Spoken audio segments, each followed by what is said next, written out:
ভালো আছেন সবাই? আচ্ছা, আপনাদের সাথে দ্বিতীয়বার দেখা হলো সলভ ক্লাসের পরে।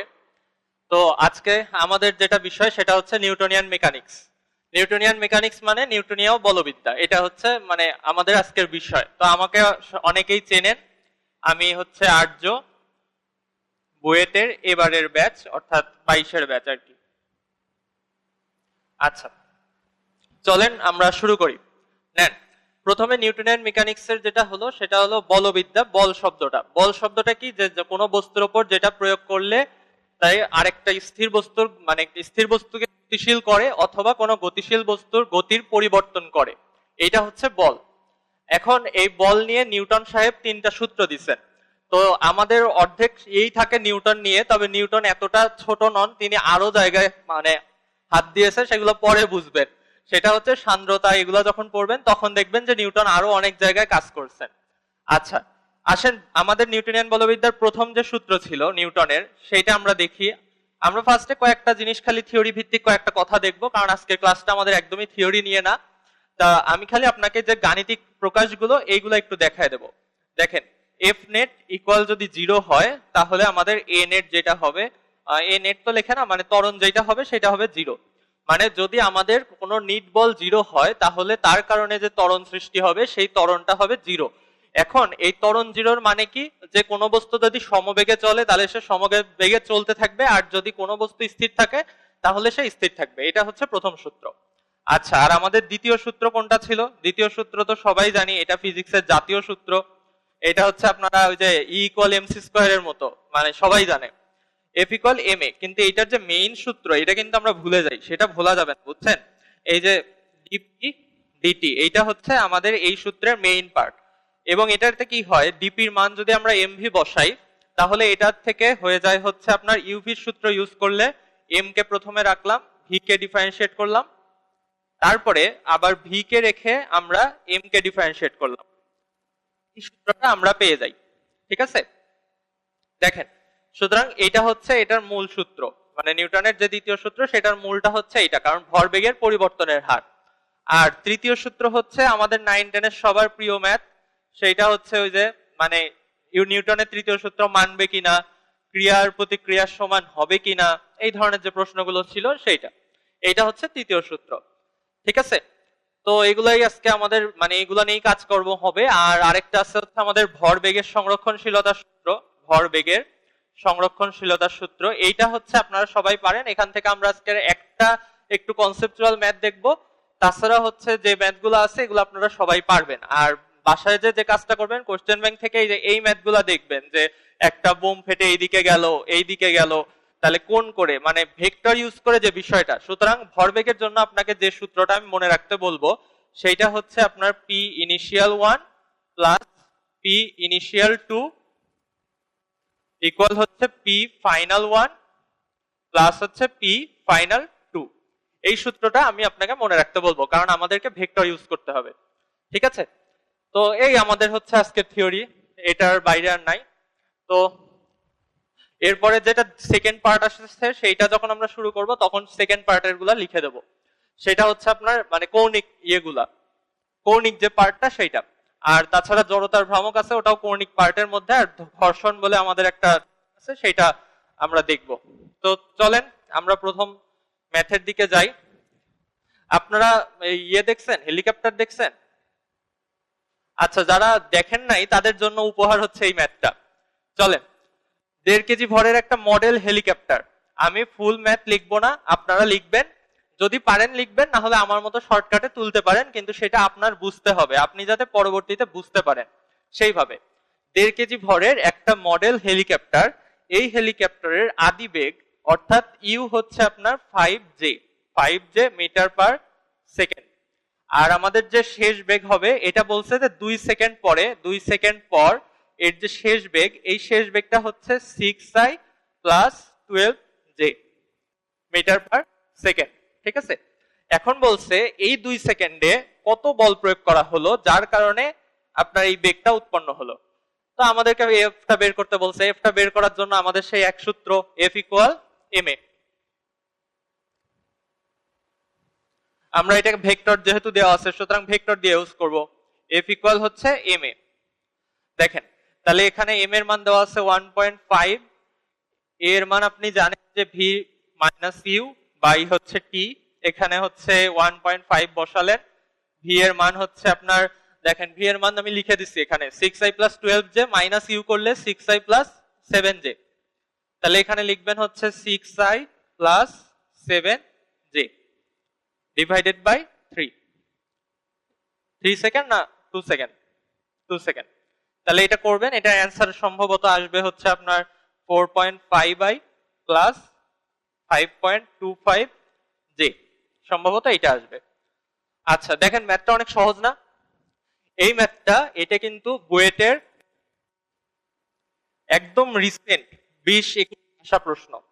তাহলে দেখেন 20-21 বা সম্ভবত 21-22, 20-21 সম্ভবত। দেখেন এই প্রশ্নটা কিন্তু খুব বেশি কঠিন না, সুতরাং বুয়েট যে আপনাকে সবসময় হার্ড ম্যাথ দিবে এমন না, হার্ড ম্যাথ থাকবে খুব কম, মানে 4-5টা, এটা হচ্ছে মানে র্যাঙ্ক ডিফাইন করে, বুঝছেন?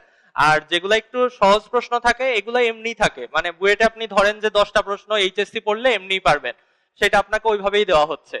কারণ মানে এটা বিদেশেও থাকে, ধরেন একটা বড় বড় পরীক্ষাতে 200-300 মার্ক থাকে ফ্রি মার্ক, মানে এটা আপনি উপস্থিতির জন্য মার্ক। তো এরকম আর কি, যে বুয়েটে ওরকম 10টা অঙ্ক আপনি এমনি পারবেন, বাকি যে 20টা বা 25টা ম্যাথ থাকবে, এই 25টা ম্যাথ হচ্ছে আপনার চান্সটা নির্ধারণ করবে, ঠিক আছে?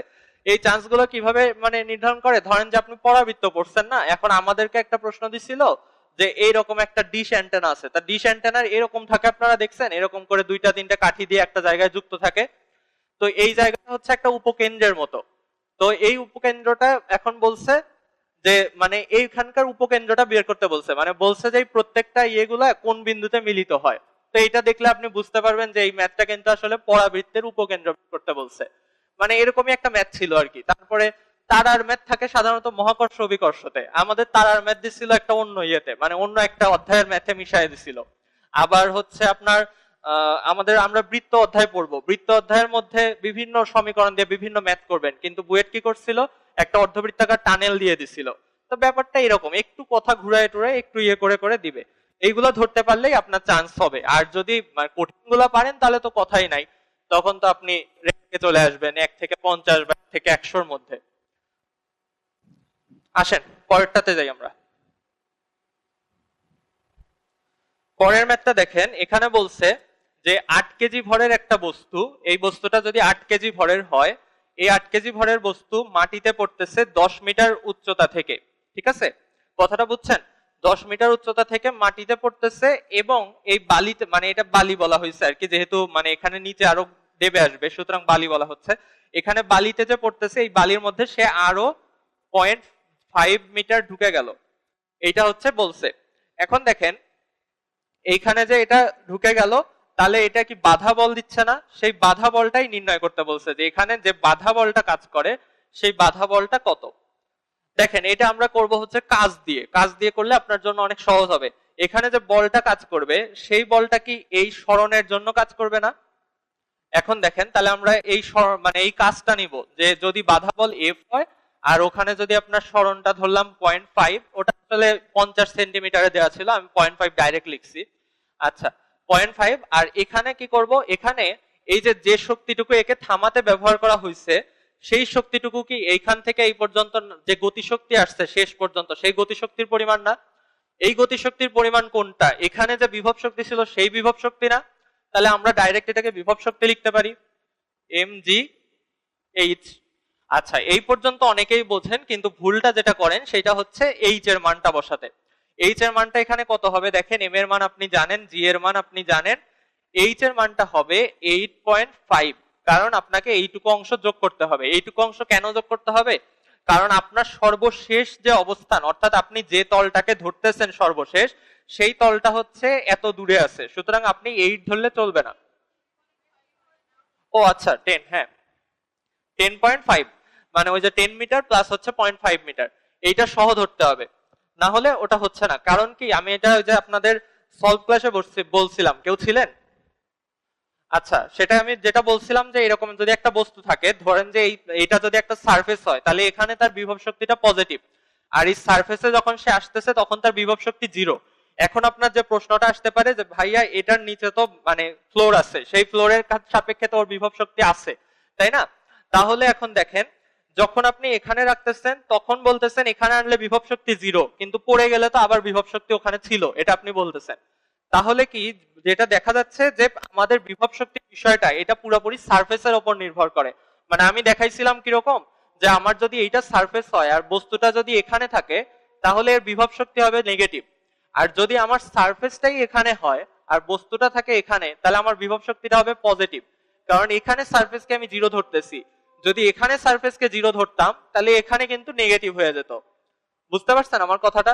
তো এইরকমই বিষয়টা, যে সারফেস আপনি যেখানে ধরবেন এখান থেকে এই মানে বেঞ্চের থেকে এটার যে বিভব শক্তি আর একদম মাটি থেকে যে বিভব শক্তি বিয়োগ করে ওই দেখবেন যে আপনি একই আসতেছে ঘুরে। তো এটা এখন আপনি যখন যেটাকে তল ধরবেন সেটা হচ্ছে তারই মানে ইয়েটা ডিফাইন করবে, বিভব শক্তিটা ডিফাইন করবে। আচ্ছা, এটা করছেন কেউ? হিসাব করছেন? ক্যালকুলেটরে ফার্স্ট হতে হবে। যারা লিখতেছেন না তারা দরকার হলেও অন্তত ক্যালকুলেটর করবেন, তাহলে যত প্র্যাকটিস হবে তত বেশি করতে পারবেন। এটা 1646.4 আসার কথা। আসে? আচ্ছা, আমি অ্যান্সার গুলা লিখে আনছি, অ্যান্সার গুলা লিখে দেবো, আপনি একটু করে বলবেন যে এটা মেলে কিনা। আচ্ছা, এরপরেরটায় যাই, চলেন। এরপরের ম্যাথটা বেশ ইউনিক একটা ম্যাথ। এই ম্যাথটা হচ্ছে মানে নর্মাল যে ম্যাথগুলো আসে আমাদের আপনারা করছেন, যে গুলির অঙ্কগুলো করছেন না, এই যে এরকম একটা দেওয়াল থাকে, দেওয়ালের বলা হয় যে এটা ধরেন যে 1 সেন্টিমিটার যদি পুরুত্ব দেওয়া থাকে তাহলে বলতেছে যে একটা বেগ একটা গুলি এরকম করে যাওয়াতে কতখানি ভেদ করবে, বা বাধাদানকারী বলের মান কত, বা ত্বরণ কত, এই ধরনের ম্যাথগুলো করছেন না। এখন এই ম্যাথটা একটু ভিন্নভাবে মানে দেওয়া হয়েছে, সেই ম্যাথটা আমার কাছে বেশ ভালো লাগছে, ইউনিক লাইফের। এইটা হচ্ছে বলেই দেওয়া আছে যে একটা দেয়াল, সেই দেওয়ালের বাধাদানকারী বল হচ্ছে 4 × 10⁵ নিউটন। বলা আছে 1 সেন্টিমিটার পুরুত্বের এত বাধা বল সম্পন্ন একটি দেওয়াল রয়েছে। তাহলে আমাদের প্রশ্ন যেটা দেওয়া আছে যে 1 সেন্টিমিটার পুরুত্ব বিশিষ্ট 4 × 10⁵ নিউটন বাধা বল বিশিষ্ট একটা দেওয়াল আছে, সেই দেওয়ালকে মানে সেই দেওয়ালকে ইম করে আপনি হচ্ছে 400 মিটার পার সেকেন্ড বেগের একটা বুলেট মারবেন। হ্যাঁ, এখন বলছে তাহলে এই বুলেটটার সর্বনিম্ন ভর কত হতে পারে যে ও ওকে ভেদ করে যাবে, মানে এই দেয়ালটাকে ভেদ করবে সর্বনিম্ন কত ভর হলে, সর্বনিম্ন কত ভর হলে এই গুলিটা ওটাকে ভেদ করে যাবে। প্রশ্নটা বুঝছেন সবাই? আচ্ছা, দেখেন এখানে আমাদের একটা যে জিনিসটা বোঝার সেটা হচ্ছে যে এই ভরটা কি কাজ করে। ভরটা কি আমাদের স্থিতিশক্তি গতিশক্তির যোগান দেয় না? আমাদের স্থিতিশক্তির মধ্যেও ভর আছে, গতিশক্তির মধ্যেও ভর আছে, মানে গতিশক্তির সমীকরণের মধ্যেও ভর আছে। দেখেন, তাহলে আপনার মাথায় একটা জিনিস আসতে হবে যে এটা যদি সর্বনিম্ন ভর হতে হয় তার মানে এটা কোন রকমে একে বের মানে ছেদ করে বের হবে, যার কারণে এর যে শেষ বেগটা হবে এই বিন্দুতে সেইটা হবে 0। এইটাকে আপনারা বুঝতে পারছেন? তো এই যে বিষয়টা আপনারা চিন্তা করলেন এটাই হচ্ছে কনসেপ্ট। কারণ আমাকে একজন প্রশ্ন করছে যে ভাইয়া সবাই বলে concept clear, concept clear, concept জিনিসটা কি, এইটা জিজ্ঞেস করছে যে কনসেপ্ট ব্যাপারটা কি, আসলে সবাই এত কনসেপ্ট ক্লিয়ার বলে কেন, মানে এটা কি থিওরি? তা ব্যাপারটা হচ্ছে না, থিওরি দিয়েই আপনার সবসময় ম্যাথ হয়ে যাবে এমন না, কিছু কিছু জায়গায় থিওরির কিছু মানে প্রয়োগ লাগে, এটাই হচ্ছে আপনার কনসেপ্ট। সেটা কিরকম, যে আপনি জানেন যে আপনার ভর নির্ভর করে স্থিতিশক্তি গতিশক্তির উপর, এবং সেই জানা জিনিসটা দিয়ে আপনি বের করতে পারলেন যে এখানে সর্বনিম্ন ভর হলে এইখানে শেষ বেগটা 0 দরকার। তাহলে এইটাই হচ্ছে আপনার কনসেপ্ট, বুঝছেন? মানে আপনি যে এই জিনিসটা চিন্তা করতে পারলেন, এই জিনিসগুলো আপনার যত স্ট্রং হবে আপনি তত বেশি ম্যাথ সলভ করতে পারবেন অনেক ভালোভাবে। আসেন এইটা করি। এখন দেখেন, আমাদের যদি সর্বনিম্ন ভর হয় তাহলে সর্বনিম্ন ভরের জন্য আমাদের এখানকার যে বাধা বল সেটা দেওয়া আছে। বাধা বল আমরা জানি হচ্ছে 4 × 10⁵ নিউটন, এটা জানা আছে। আর মানে এটার মেইন সূত্র এইটাই যে F = ma, F = ma। এখানে হচ্ছে আমাদের ভরটাই নির্ণয় করতে হবে, আর এটা আমাদের দরকার। এটা কিভাবে নির্ণয় করতে পারি বলেন তো? v² - u², শাবাশ, v² - u² - 2as। এখানে আপনার s দেওয়া আছে হচ্ছে 1 সেন্টিমিটার, এটাকে আপনি মিটার করে নেবেন। v এর মান আমরা ধরে মানে পেয়ে গেছি 0 সর্বনিম্ন এর জন্য, আর u² এর মান আছে 400, সুতরাং 400 স্কয়ার বসাবেন, তাহলে এখান থেকে আপনি এর মানটা পাবেন। দেখেন তো এর মান কি 8 × 10⁶ আসে? আসে?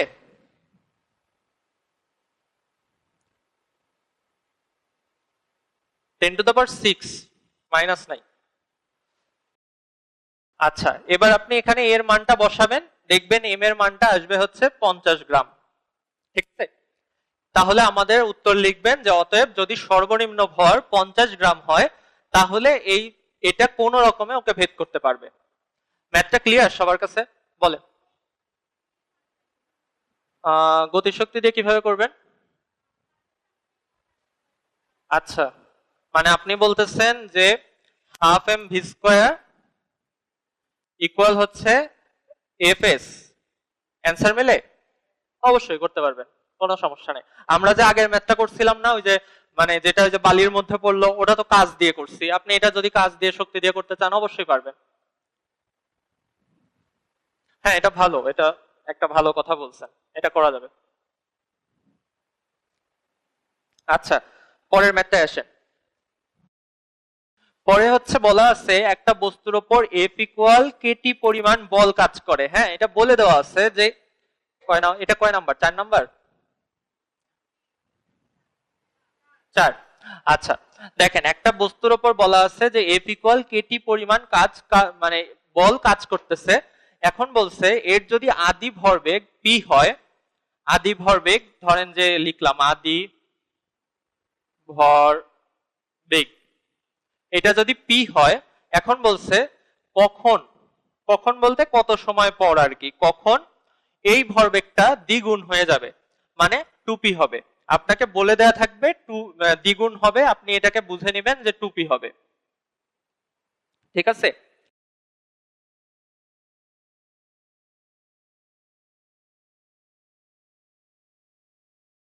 তুলতে পারছেন সবাই? ম্যাথগুলো কি তুলতে পারতেছেন? মানে আমি যে ইয়ে করে যেভাবে বলতেছি পুরোটা তো লিখতেছি না। দেখেন, আদি ভরবেগ কখন 2p হবে, পি কখন 2p হবে এটা বলছে না, এখানেও আমরা ভরবেগের সূত্রটা ইউজ করব। আমাদের সেই যে সূত্রটা যেটার কথা বলে রাখলাম সেই সূত্রটা এখানে আমরা ইউজ করব, কারণ এখানে ভরবেগের কথা আছে, আমাদের ভরবেগ নিয়ে কথা। সব সময় চিন্তা করবেন যে মানে কি চাইছে এটা যদি আপনি বের করতে পারেন, আর হচ্ছে কি কি দেওয়া আছে এগুলা যদি রাখতে পারেন তাহলে আপনার জন্য সুবিধা হবে। দেখেন এফ ইকুয়াল ডিপি ডিটি, এটা আমরা জানি। এটাকে কি এভাবে লেখা যায়? এফ ডিটি ইকুয়াল হচ্ছে ডিপি।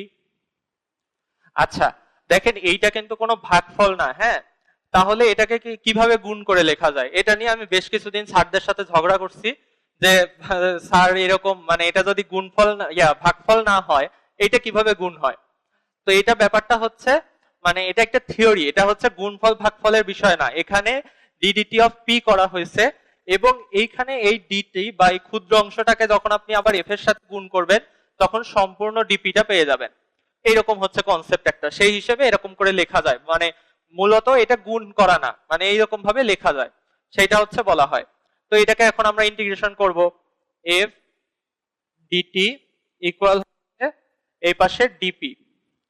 এবার দেখেন আমরা এফ এর মানটা বসাই দেই। এফ এর মানটা যদি বসাই তাহলে কেটি ডিটি ইকুয়াল হচ্ছে ডিপি। এবার দেখেন ডিপি কি বলছে, আমাদের পি থেকে 2p হবে। এখন আপনারা বলেন যে এখানে আমি আপার লিমিট আর লোয়ার লিমিট কত বসাবো? আপনাদের একটা হিন্টস দেই, সেটা হচ্ছে আমরা ধরে নিচ্ছি যে এখানে কত সময় পর, টি সময় পর হবে, 0 থেকে টি হবে। এখানে হচ্ছে টি ইকুয়াল 0 আর এখানে টি, মানে 0 থেকে টি পর্যন্ত। তো ইন্টিগ্রেশন তো করেননি মনে হয়, কিন্তু এগুলা বেসিক সবাই জানেন যে x to the power n যদি থাকে তাহলে সেটার ইন্টিগ্রেশন করলে হয় হচ্ছে x to the power n+1 by n+1। আচ্ছা, তাহলে এটাকে আপনারা কে হচ্ছে যেটা ধ্রুবক সেটা বের হয়ে যাচ্ছে এবং টি স্কোয়ার বাই 2 থাকতেছে। এটার হচ্ছে আপার লিমিট লোয়ার লিমিট হচ্ছে টি আর 0, আর এইদিকে হচ্ছে যেটা থাকবে সেটা হচ্ছে পি এর উপর, এদিকে 2p এখানে p।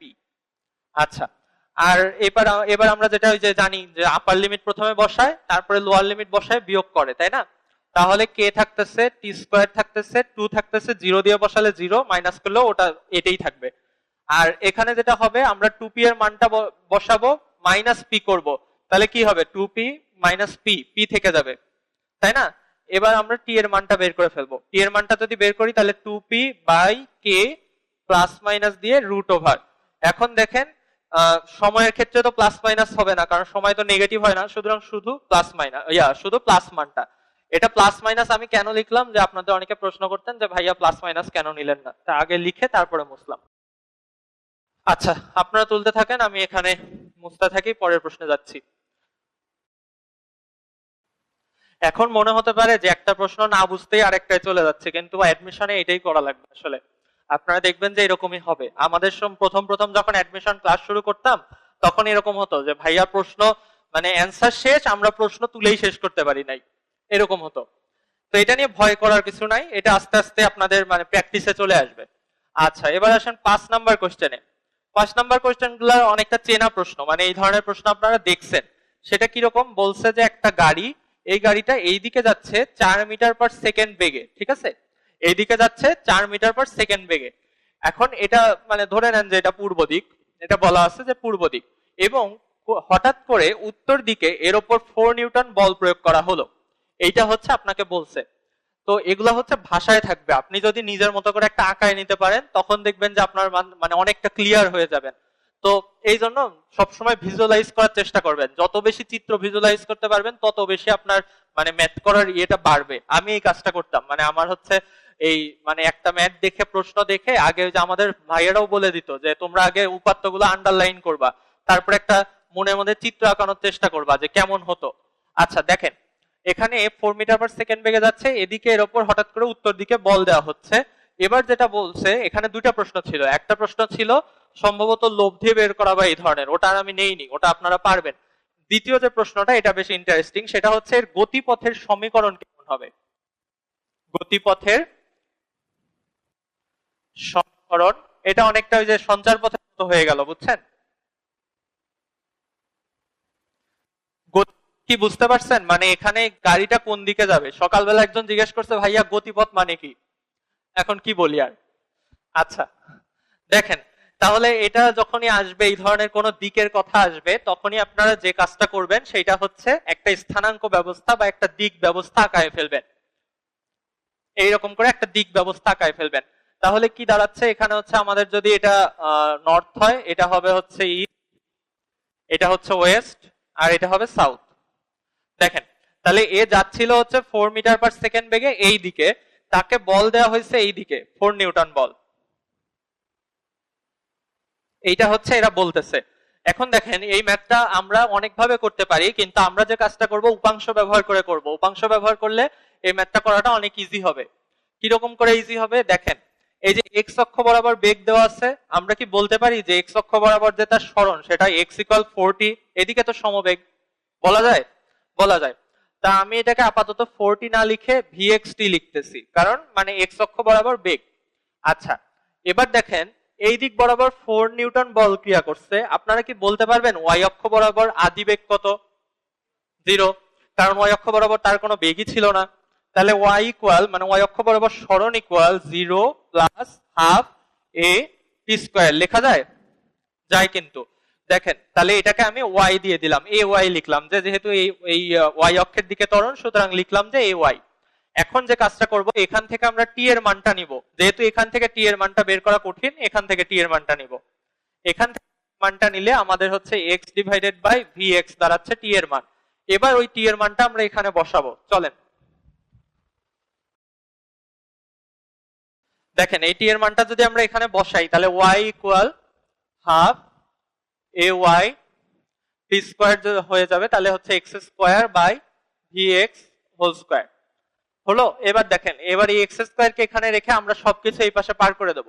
তাহলে এক্স স্কয়ার হলে 2y V X square by A Y, ঠিক আছে না? কেউ কি বলতে পারবেন এটা কিসের সমীকরণ? আচ্ছা, আপনারা কনেক্ট করেননি তো, অসুবিধা নাই।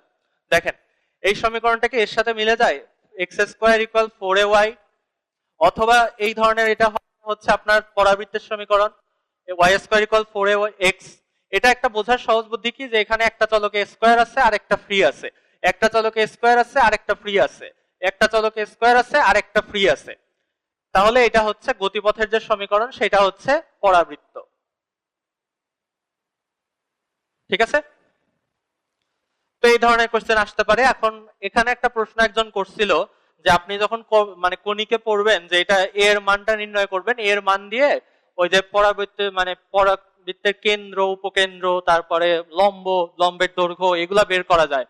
তো এখন সে প্রশ্ন করছে, ভাইয়া যদি গতিপথের এগুলা বের করতে দেয়, তা আপনি দেখেন এইগুলা বের করতে দিবে কিভাবে? যদি আপনাকে ওখানে বলেই দেয় যে গতিপথের সমীকরণ কেমন হবে, পরাবৃত্তটির লম্বের দৈর্ঘ্য বের করো, আর প্রশ্নের কোনো মানে থাকলো? আপনি তো বুঝেই গেলেন যে ওটা পরাবৃত্ত। সুতরাং কঠিন সর্বোচ্চ এই পর্যন্তই হবে, এরপরে আর যাবে না, কারণ এর পরে গেলে সেটা ম্যাথের অঙ্ক হয়ে যাবে। বুঝছেন? 5টা ম্যাথ তো হয়ে গেল। বলেন, কারো কোনো সমস্যা আছে? কারো কোনো সমস্যা থাকলে বলেন। আমরা যেটা হতো, আমরা ভাইয়াদের কাছে যখন ক্লাস করতাম, একবার না বুঝলে বলতাম ভাইয়া বুঝি নাই, তারপরে বুঝাই দিত, এবার সবার মানে লজ্জায় বলতাম কি, জি ভাই বুঝছি, মানে আসলে বুঝি নাই। নেন পরের ম্যাথে যাই। আচ্ছা, এটা হয়েছে আমাদের, এটা করছি। আচ্ছা, এই ম্যাথটা একটা সুন্দর ম্যাথ, দেখেন এই ম্যাথটা কিরকম। ধরেন যে এখানে একটা চাকতি আছে, এই চাকতিটার মনে করেন যে আমি একটা মানে কি বলছি, সাইড ভিউ আঁকাচ্ছি, মানে এইদিকে ধরেন একটা গোল আছে, ভিতরের দিকে আর একটা গোল আছে, ঠিক আছে। এখন দেখেন এই চাকতিটা এখানে ভাসমান অবস্থায় আছে, এখান থেকে পড়তেছে না, এখানে ভাসমান আছে। এটা হচ্ছে 10 গ্রাম ভরের চাকতি।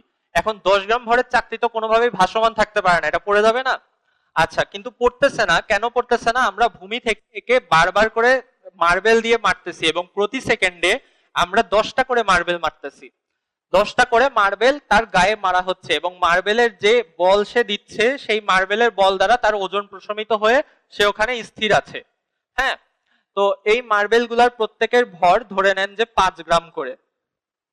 আচ্ছা, তো এখানে আমাদের যে প্রশ্নটা সেইটা হচ্ছে যে একটা 10 গ্রাম ভরের চাকতিকে অনুভূমিক ভাবে স্থির রাখার জন্য, আচ্ছা অনুভূমিক ভাবে স্থির রাখার জন্য নিচ থেকে প্রতি সেকেন্ডে 10টি করে মার্বেল ছোড়া হচ্ছে, প্রতিটি মার্বেলের ভর 5 গ্রাম করে। এখন বলছে মার্বেল গুলা যে বেগে মারা হচ্ছে, এখানে সেই বেগেই আঘাত করতেছে, এখানে সেই বেগেই ফিরে আসতেছে, এটা বলছে যে মার্বেল গুলা এখানে যে বেগে মারছে সেই বেগে ফিরে আসতেছে। আচ্ছা, প্রশ্নটা হচ্ছে 10 গ্রাম ভরের, আচ্ছা আমি পুরো প্রশ্নটা পড়ি, দেখেন 10 গ্রাম ভরের একটি চাকতিকে অনুভূমিক ভাবে স্থির রাখতে, ঠিক আছে, 10 গ্রাম ভরের একটি চাকতিকে অনুভূমিক ভাবে স্থির রাখতে নিচ থেকে প্রতি সেকেন্ডে 10টি করে মার্বেল ছোড়া হচ্ছে, নিচ থেকে প্রতি সেকেন্ডে 10টি করে মার্বেল ছোড়া হচ্ছে। প্রতিটি মার্বেলের ভর যদি 5 গ্রাম করে হয়, মানে যদি না লিখে আপনি নিজের মতো লেখেন যে প্রতিটি মার্বেলের ভর 5 গ্রাম, এবং মানে মার্বেল গুলো যে বেগে মারা হচ্ছে সেই বেগেই ফিরে আসছে। হ্যাঁ, এখন বলছে যে এই মার্বেল গুলো আসলে কত বেগে নিক্ষেপ করা হচ্ছে বা কত বেগে আঘাত করতেছে, যেহেতু বলা আছে যে সেম, সুতরাং কত বেগে নিক্ষেপ করা হচ্ছে ওটা একই কথাই। আচ্ছা, ক্লিয়ার? প্রশ্ন ক্লিয়ার? আসেন, এখানে একটা কনসেপ্ট বোঝার যে বিষয়টা সেটা হচ্ছে, দেখেন এই পাতটা পড়ে যাচ্ছে না, তার কারণটা হচ্ছে এই মার্বেল গুলো দ্বারা প্রদত্ত বল। তাহলে কি আমরা লিখতে পারি যে এখানে যে এফ, সেই এফ বলটা হচ্ছে এম এ এর সমান, মার্বেলের যে ত্বরণ সেই ত্বরণের এর সমান। আচ্ছা, দেখেন তাহলে এই এফ এর মানটা কত হচ্ছে? এফ এর মানটা হচ্ছে ডব্লু, যেটা মানে ডব্লু যেটা সেটাই তো তার এই দিককার বলের মান, মানে এই পাশের যে বল সেটা হচ্ছে এই ডব্লুটা ওজনের মান না? তাহলে এই ওজনের মানটা কিন্তু আমরা জানি 10 গ্রাম ভর মানে হচ্ছে 10⁻⁻² ইন্টু 9.8, আর এ পাশে মার্বেলের ভর আমাদের দেওয়া আছে, ওটা পরে লিখতেছি আমরা। আর এটা যেটা সেটা হচ্ছে V minus you by T, ঠিক আছে। এখন যেহেতু এটা একটা মানে এটা পরস্পর বিপরীতমুখী বল, সুতরাং আপনি চাইলে এখানে মাইনাস দিতে পারেন, আর না হলে এখানে আপনি মডুলাস ইউজ করতে পারেন। আমি যেখান থেকে নিয়েছি সেখানে ওরা মডুলাস ইউজ করছে। তো দেখেন এখানে আপনি মডুলাস ইউজ করলেন, এবং এখানে যে মানে শেষ বেগ, সেই শেষ বেগটা কি ইউ এর সমান না? আমি যেহেতু বলছি যে যে বেগে যায় সেই বেগে ফেরত আসে, সুতরাং এইটা যদি আমি ইউ লিখি, এখন কি ঠিক আছে বলেন তো? ঠিক নাই, কারণ এটা মাইনাস হবে। কারণ এখানে এই দিক থেকে করে যদি ছোড়া হয়, ও ফিরে আসতেছে এই দিক করে, তাই না? দেখেন সেই জন্য হচ্ছে এটা মাইনাস ইউ মাইনাস ইউ, তো এটার কারণে এটা হয়ে যাবে হচ্ছে 2u/t। আমি একবারে লিখতেছি, আপনি 2 লাইনে লিখতে পারেন 2u/t যদি মডুলাস তুলে দেই। আচ্ছা, এখন দেখেন এই টি এর মান যদি আমি 1 সেকেন্ড বসাই, টি এর মানটা যদি আমি 1 সেকেন্ড বসাই, তাহলে 1 সেকেন্ডে যে 10টি মার্বেল যায়, সেই 10টি মার্বেলের টোটাল ভর আমাদের লিখতে হবে না? 1 সেকেন্ডে 10টা মার্বেল যাচ্ছে, সুতরাং 10টা মার্বেলের যে টোটাল ভর সেইটা আমাদের লিখতে হবে 10⁻³ এইটা হচ্ছে আমাদের। আচ্ছা এখানে কি ভুল লিখছিলাম? 10⁻³ ঠিক আছে। আচ্ছা দেখেন তাহলে এই 10টা মার্বেলের ভর কেন নিলাম এটা বুঝছেন? কারণ প্রতি সেকেন্ডে 10টা করে মার্বেল মারা হচ্ছে।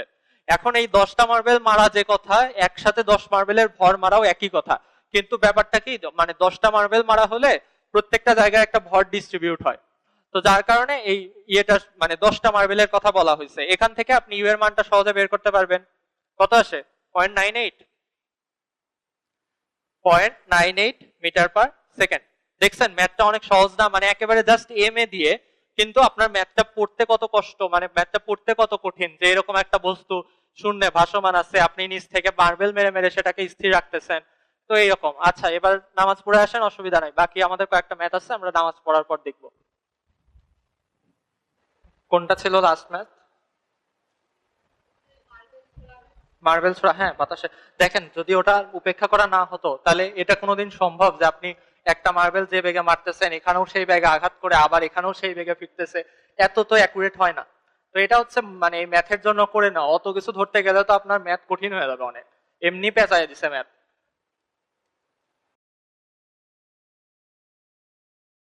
এগুলো হচ্ছে আপনাদের প্রশ্ন ব্যাংকের একটু বাইরের প্রশ্ন, মানে প্রশ্ন ব্যাংক তো আপনাদের দেওয়া হয়েছে, প্রশ্ন ব্যাংকের দু একটা অঙ্ক, প্রথম যেটা দেখালাম ওইটা তো করলামই, আর মানে যেগুলো আসছে ওগুলো আপনারা করলেই পারবেন, যদি এগুলা বুঝেন ভালো করে তাহলে ওইগুলা কনসেপ্ট দিয়ে করতে পারবেন। আচ্ছা পরের ম্যাথটা দেখেন, এই ম্যাথগুলো অনেকে করছেন। সেটা কি এরকম একটা ট্রাক আছে, হ্যাঁ, সেই ট্রাকের ওপর বালু ফেলা হচ্ছে উপর থেকে, এই ট্রাকটা যাচ্ছে হলো 10 মিটার পার সেকেন্ড বেগে, আর এই বালুটা ফেলা হচ্ছে 10 কেজি পার মিনিট হারে। ঠিক আছে, এবার আপনারা আপনাদের মধ্যে কেউ আমাকে বলেন যে এটা কেমনে সম্ভব। আমি এটার কোনো উত্তর পাইনি যে এখানে ট্রাকের ওপরে ট্রাকও চলতেছে, এটা উপর থেকে বালি ফেলতে ফেলতে যাচ্ছে, এটা কেমনে সম্ভব? এই আকাশ থেকে বালি পড়ে? হ্যাঁ হেলিকপ্টার ছিল, হেলিকপ্টার বালি কি শেষ হয় না? কতক্ষণ নিয়ে ঘুরবে? আচ্ছা দেখেন, তো এটা প্রশ্নটা এরকম যে আপনার 50 কেজি ভরের একটি গাড়ি, 50 কেজি ভরের একটি গাড়ি, আচ্ছা বলছে 50 কেজি ভরের একটি গাড়িতে 10 metre per second 10 KG per minute হারে বালু ফেলা হচ্ছে এবং গাড়িটা ছিল 10 মিটার পার সেকেন্ড বেগে। এখন বলছে যে এই মানে এখন দেখেন আপনি একটা কথা চিন্তা করেন যে যদি বালু এরকম ফেলে তাহলে কি এর ভর বাড়তে থাকবে না? ভর যদি বাড়তে থাকে তার গতিতে বাধাটা বাড়তে থাকবে না? আর গতির বাধা যত বাড়ে তত কি তার গতির মানে বেগটা কমে যায় না? আচ্ছা তাহলে এটার বেগটা আস্তে আস্তে কমতে থাকবে, কিন্তু আপনার প্রশ্নে বলছে এর বেগটা কমানো যাবে না, এর বেগটা হচ্ছে 10 মিটার পার সেকেন্ড রাখতে হবে। তো 10 মিটার পার সেকেন্ড রাখতে গেলে এর একটা এক্সট্রা বল দিতে হবে না? সেই বলটার মানটাই নির্ণয় করতে বলছে। এখন এখানে আপনারা একটা প্রশ্ন করতে পারেন যে ভাইয়া এটা তো সমবেগে আছে, কেমন করে বল লাগে? তো দেখেন সমবেগ হলে আসলেই এফ নেট বলটা জিরো, এটা সত্যি কথা, এফ নেট বলটা জিরো, কিন্তু এখানে এই এফটা তো এফ নেট বল না, এখানে এই এফ বলটা হচ্ছে ট্রাক আর কতখানি বল দিবে, কারণ ট্রাকের ওপর এই বালির কারণে একটা এক্সট্রা বল হচ্ছে, সেই বলটা প্রশমিত করতে হবে, এই বল আর ওই বল মিলে এফ নেট ইকুয়াল জিরোই আসবে, বুঝছেন, যার জন্য সমবেগে থাকবে। কিন্তু এখানে ট্রাকটাকে কত এক্সট্রা বল দিতে হচ্ছে সেইটাই আমাদেরকে নির্ণয় করতে বলছে। কোশ্চেন ক্লিয়ার সবার কাছে? তো কোশ্চেনটা এরকম করে একটু মানে নিজে থেকে বুঝবেন। কেউ বললেন আরেকবার? আচ্ছা তো বলছি যে এটা হচ্ছে আপনার একটা ট্রাক এই বেগে যাচ্ছে এবং এর উপর এই বেগে তার উপর বালু পড়ছে। তো কন্টিনিউয়াসলি যদি বালু পড়ে তাহলে এর বেগ কমার কথা, কিন্তু এই বেগটা কমবে না, না কমে এই সম বেগেই থাকবে, তাহলে ট্রাকের কতখানি বল প্রয়োগ করতে হবে সেটা হচ্ছে প্রশ্ন। এখানে হচ্ছে আপনার ট্রাকের ওজন দেওয়া আছে, ট্রাকের ওজনের আমাদের কোনো কাজই নাই। নেন আসেন, এখানেও আমাদের সেই সেম সূত্র এফ ইকুয়াল এম এ, কিন্তু এফ ইকুয়াল এম এ ব্যবহার করা যাবে না, এখানে আমাদের এর মেইন যে মানে এর যে মা সেই মারে আমাদের ব্যবহার করা লাগবে ডিপি ডিটি। হ্যাঁ দেখেন ডিপি ডিটির আমি কি একটা রূপ দেখাইছিলাম না? এম রেখে দিয়ে ডিভি ডিটি প্লাস ভি রেখে দিয়ে ডিএম ডিটি, মনে আছে? দেখেন এখানে কি হচ্ছে, এখানে কি বেগের কোনো পরিবর্তন হবে? বেগ তো স্থির রাখতে বলছে, তাহলে আমাদের এই জিনিসটা জিরো না? এই জিনিসটা যদি জিরো হয় এই পুরোটা জিরো হয়ে যাবে না? তাহলে শুধু এটা থাকতেছে, এরপর থেকে যদি আপনার কোনো এরকম ম্যাথ থাকে আপনি ডাইরেক্ট এটা লিখতে পারেন, এফ ইকুয়াল এরকম। আপনাকে আমি থিওরিটা বুঝাই দিলাম। আচ্ছা, ভি এর মান দেওয়া আছে 10, আর ডিএমডিটির মান কিন্তু আপনি জানেন, সেটা কি? ডিএম হচ্ছে প্রতি মিনিটে 10 কেজি, আর ডিটি হচ্ছে প্রতি মিনিটে, সুতরাং হচ্ছে এটা 60 সেকেন্ডে 10 কেজি, এটা হচ্ছে ডিএমডিটি। তাহলে এটা কাটলে 1/6 থাকতেছে, 6 দিয়ে 10 কে ভাগ করলে 1.87 আসে সম্ভবত। দেখেন ওই একই কথাই। আচ্ছা, এটা হলো ওই যে যখন এই মানটা অন্য জায়গায় ইউজ করবেন তখন এরকম মান নিবেন, কারণ এগুলা না নিলে পরের অঙ্কটা মিলবে না। ও তাই তো, হ্যাঁ 1.67, আমি উত্তর তাই লিখছি। কোশ্চেনটা ক্লিয়ার? ম্যাথ বোঝার থেকেও আপনার মানে মূল বিষয় হচ্ছে যে আপনি কোশ্চেনটা ভালো মতো বুঝতেছেন কিনা, কারণ একটা কোশ্চেন দেখে আপনার অ্যানালাইসিস করতে হবে। আমরা আপনাকে কয়টা ম্যাথ করায় দেবো বা আপনি কয়টা ম্যাথ করে যাবেন। স্যার বলে যে 1000টা ম্যাথ করলে একটা এক নম্বর ম্যাথ আসবে, 1001 নম্বর ম্যাথ, তাই বলে ম্যাথ করবো না এমন না, ম্যাথ আমরা করব এই যে এই কনসেপ্ট ডেভেলপ করার জন্য, ঠিক আছে? আচ্ছা, পরের কোশ্চেনে আসেন। আচ্ছা, পিছনে দুইজন গল্প করতেছে, তাদের মধ্যে একজনকে আমাদের মারতে হবে, তাহলে দুইজন ঠিক হয়ে যাবে, ঠিক আছে? দুইজনকে ঠিক করার জন্য আমরা কিভাবে মারবো? আমাদের মারার স্টাইলটা একটু অন্যরকম। সেই অন্যরকম স্টাইলটা কি? আমরা একটা পাইপ নেব, সেই পাইপ থেকে 15 মিটার পার সেকেন্ড বেগে পানি ছুড়বো, এবং তাদের পিঠে যে ওই পানিটা লাগবে, সুতরাং তাদের পিঠে পানির কত ব্যথা দিবে। আমাদের কোশ্চেনটা এটা, মজা করছি। নেন, আমাদের কোশ্চেনটা হচ্ছে এর ভেতর থেকে পানি যাবে, এর প্রস্থচ্ছেদের ক্ষেত্রফল একটা 10⁻²² মিটার স্কয়ার প্রস্থচ্ছেদের ক্ষেত্রফলের পাইপের মধ্য দিয়ে 15 মিটার পার সেকেন্ড বেগে যদি পানি কাছের কোনো দেওয়ালে নিক্ষিপ্ত হয়, তাহলে দেওয়ালের উপর প্রযুক্ত বলটা কত? ঠিক আছে, এটা হচ্ছে আমাদের কোশ্চেন। কোশ্চেন যারা তুলতেছেন লিখতে পারছেন? 10⁻² মিটার স্কয়ার প্রস্থচ্ছেদের পাইপ হতে 15 মিটার পার সেকেন্ড বেগে পানি নির্গত হয়ে কাছের দেয়ালে আঘাত করে। এখন একটা শর্ত আছে, এই শর্তটা দেওয়াটা জরুরি। সেই শর্তটা কি? এখান থেকে পানি ছিটকে আসবে না, পানির যে এই সম্পূর্ণ শক্তি, সেই শক্তিটা সম্পূর্ণ আঘাত দেবে, দিয়ে ও এইভাবে পড়ে যাবে, মানে তার আর কোনো শক্তি অবশিষ্ট থাকবে না। অর্থাৎ আমরা যে বলটা নির্ণয় করব সেই বলটা যেন পুরো পানির প্রদত্ত বলটাই হয়, মানে কোনো বল যাতে এইদিকে ওইদিকে অপচয় না হয়, সেটাকে বলা হয় যে পানি রিবাউন্ড করছে না। হ্যাঁ, পানি রিবাউন্ড করছে না, এটা হচ্ছে সেখানে বলা হয়। তো আমাদের শর্ত হচ্ছে এটা যে 10⁻² মিটার স্কয়ার প্রস্থচ্ছেদের পাইপ হতে 15 মিটার পার সেকেন্ড বেগে পানি নির্গত হয়ে কাছের দেওয়ালে আঘাত করে, পানি রিবাউন্ড না করলে দেওয়ালে প্রযুক্ত বল কত? এটা হচ্ছে আমাদের প্রশ্ন। আচ্ছা, দেখেন এখানে হচ্ছে পানি রিবাউন্ড না করলে বলছে, তাহলে এখানে আমাদের যে বিষয়টা সেটা হচ্ছে এফ ইকুয়াল এম এ, কারণ এখানেও বল আমাদের লাগবে। এবার আমরা এই এমটা কিভাবে নির্ণয় করব? এমটা নির্ণয় করব রো ভি দিয়ে, এম ইকুয়াল রো ভি, সবাই জানেন। তারপরে আসছে আমাদের এ এর মান কি হয়? V minus you by T হয় না? ঠিক আছে, দেখেন আমরা এখানে ভি কে কি লিখতে পারি? ভি কে কি আমরা A H by L, A H বলতেছি, এ এল যদি লিখতে পারি, এ এল লিখতে পারি কিনা? ভি কে এ এল লিখতে পারি? এই এ এল এর নিচে আমরা এই টিটাকে রাখলাম, আর এখানে দেখেন ভিটা কি জিরো না? ভিটা জিরো কিভাবে? এটা কিন্তু একটা বোঝার বিষয়। এখানে যখন এটা সম্পূর্ণ শক্তি দিয়ে দিয়ে নিচে পড়ে যাচ্ছে, হ্যাঁ, তখন এর কি আর এইদিকে কোনো বেগ থাকছে? কোনো বেগ থাকছে না। এর কি ফিরে আসার কোনো বেগ থাকছে? সিটে আসার কোনো বেগ থাকছে? তাও থাকছে না। সুতরাং এই বেগটা কি জিরো না? এই শেষ বেগটা কি জিরো না? আচ্ছা, তাহলে আমাদের কি হবে? শেষ বেগ হবে জিরো। আর যেহেতু এখানে ওই যে দেওয়ালের উল্টা দিকে বল, সুতরাং আপনি এখানে মডুলাস দিতে পারেন, এখানে মাইনাস দিলেও অসুবিধা নেই, তাহলে মডুলাস লাগবে না, মাইনাসে মাইনাসে প্লাস হয়ে যাবে। আচ্ছা, দেখেন তাহলে হচ্ছে আপনার এটা যদি জিরো হয় এখানে থাকবে ইউ, কারণ টিটা আমরা আগেই বাইরে নিয়ে নিছি, ঠিক না? এবার আমরা দেখেন কি করব, রোটা লিখলাম, এটা লিখলাম, এল বাই টি করলাম, ইন্টু ইউ লিখলাম। এবার দেখেন এল বাই টি বলতে কি বোঝায়? এল বাই টি বলতে বোঝাচ্ছে হচ্ছে আপনার প্রতি সেকেন্ডে কত মিটার অতিক্রম করতেছে, এটা বোঝা যাচ্ছে না? এখন দেখেন এই পানিটা প্রতি সেকেন্ডে 15 মিটার অতিক্রম করতেছে না, কারণ এটাই তার বেগ। তাহলে আমরা এই L/T এর জায়গায় ইউ লিখতে পারি, কিন্তু ইউ ইন্টু ইউ। তো আজকের পর থেকে আপনারা যখন এই ম্যাথটা করবেন ডাইরেক্ট সূত্র ইউজ করবেন, এফ ইকুয়াল আপু স্কয়ার।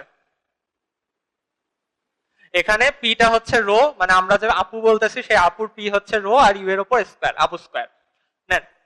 তো ওখানে আপু স্কয়ারের মান বসান, আপু স্কয়ারের মান বসালে আপনার মান সম্ভবত 2260 আসার কথা নাকি? কত আসে? ও 2250। আচ্ছা, তাহলে আপু স্কয়ারের মান আসবে 2250 নিউটন। এখানে যদি আপনার নেগেটিভ চিহ্ন চলে আসে, আপনি যদি কোনো কারণে এটা মাইনাস পজিটিভ মডুলাস দিতে ভুলে যান, ভয় পাওয়ার কোনো দরকার নাই। এই নেগেটিভটা তখন আসবে কিসের জন্য জানেন? তখন হচ্ছে এই যে বল এদিকে যে হচ্ছে বাধাদানকারী বল, সেই বলটা তখন নির্ণয় হয়ে গেছে, মানে কোনো অসুবিধা নাই, আপনি জাস্ট লিখবেন পরে যে দেওয়ালের উপর প্রযুক্ত বল এত নিউটন।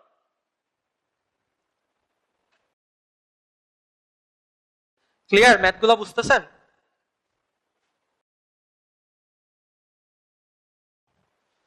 আচ্ছা, তাহলে একটা ম্যাথ আমরা বাদ রাখি, এটা সকালের ব্যাচে করাইনি, দুপুরের ব্যাচেও করাইনি, যদি সময় থাকে তাহলে করাবো নি, এটা একটু কঠিন আছে।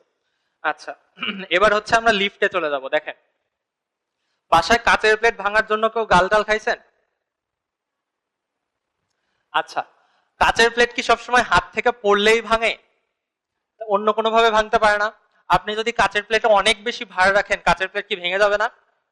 আচ্ছা, এখন আমাদের একটা কাচের প্লেট আছে, সেই প্লেটটা 3 কেজি ভর দিলে ভেঙে যায়, অর্থাৎ কি তার উপর 3 কেজি ভর দিলে তো ভাঙবেই, আপনি 3 কেজির বেশি দিলেও ভাঙবে, এটা তো আর বলা লাগে না। এখন এটা হচ্ছে বলছে যে একটা প্লেটের ওপর 3 কেজি ভরের বস্তু রাখলে সেই মানে প্লেটটা ভেঙে যায়, কাচের প্লেটটি ভেঙে যায়। এবার আমরা কি করছি, এই প্লেটটারে নিয়ে উঠছি লিফটের মধ্যে, আমাদের একটু বেশি বৈজ্ঞানিক করার কর্মকাণ্ডের ইচ্ছা, আমরা এটাকে নিয়ে লিফটে চলে গেছি। লিফটে নিয়ে আমরা দেখলাম যে লিফটটা উঠতেছে হচ্ছে 245 সেন্টিমিটার পার সেকেন্ড স্কয়ার। এটা কি তাকালেই বুঝতে পারেন না 2.45 মিটার পার সেকেন্ড স্কয়ার? এগুলো কেন দেয় আমি বুঝি না, একটুর জন্য মানে করার জন্য 2.45 দিলে কি এমন অসুবিধা হতো? আচ্ছা, 245 সেন্টিমিটার পার সেকেন্ড স্কয়ার ত্বরণে এটা ঊর্ধ্বমুখী। এখন যেটা হলো, আপনি একটা ভর রাখছিলেন, সেই ভরের কারণে এই প্লেটটা ফেটে গেল, মানে প্লেটটা ভেঙে গেল। তো আপনাকে এখন বলতে হবে যে এই সর্বনিম্ন ভরটা কত। আচ্ছা, এখানে একটা কথা আছে, দেখেন এখানে যে সর্বনিম্ন ভর রাখলে ফেটে যায়, সেটা কি ওই প্লেটের সর্বোচ্চ ক্ষমতা না? তাহলে সর্বনিম্ন ভরটা হচ্ছে প্লেটের সর্বোচ্চ ক্ষমতা। এই লাইনটা বুঝছেন আমি যে লাইনটা বললাম? আচ্ছা, তাহলে চলেন আমরা ম্যাথটা করি।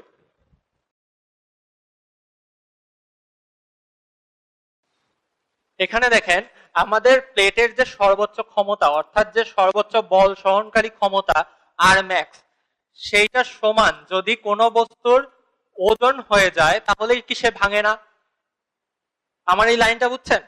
কোন একটা সর্বোচ্চ বল যদি এই মানে যে সর্বোচ্চ বল সে সহন করতে পারে, সেই বলের সমান যদি কোনো একটা বস্তুর ওজন হয়ে যায়, তাহলে কি প্লেটটা ভাঙবে না? দেখেন, তাহলে এর যে সর্বোচ্চ সহন ক্ষমতা, সেই সর্বোচ্চ সহন ক্ষমতা কত? 3 কেজি, মানে 3 ইন্টু 9.8, ঠিক কিনা? আচ্ছা, এখন দেখেন এখানে আমাদের যে ওজনটা দরকার, সেই ওজনের যে জি, সেই ওজনের জি কি আর জি থাকবে? থাকবে না, এটা হয়ে যাবে জি প্লাস এ, কারণ আমরা লিফটের মধ্যে মাতব্বরি করে উঠে গেছি।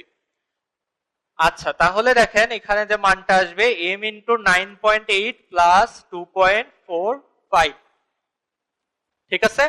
এবার এখান থেকে আপনি এমটা পাবেন, দেখেন তো এম এর মান 2.4 বা 5 বা 6 এরকম কিছু আসে কিনা? 4 আসে? আচ্ছা, আমার কাছে অ্যান্সার গুলা লেখা শুধু আর কি, মানে তাও কোনোটা লিখি নাই।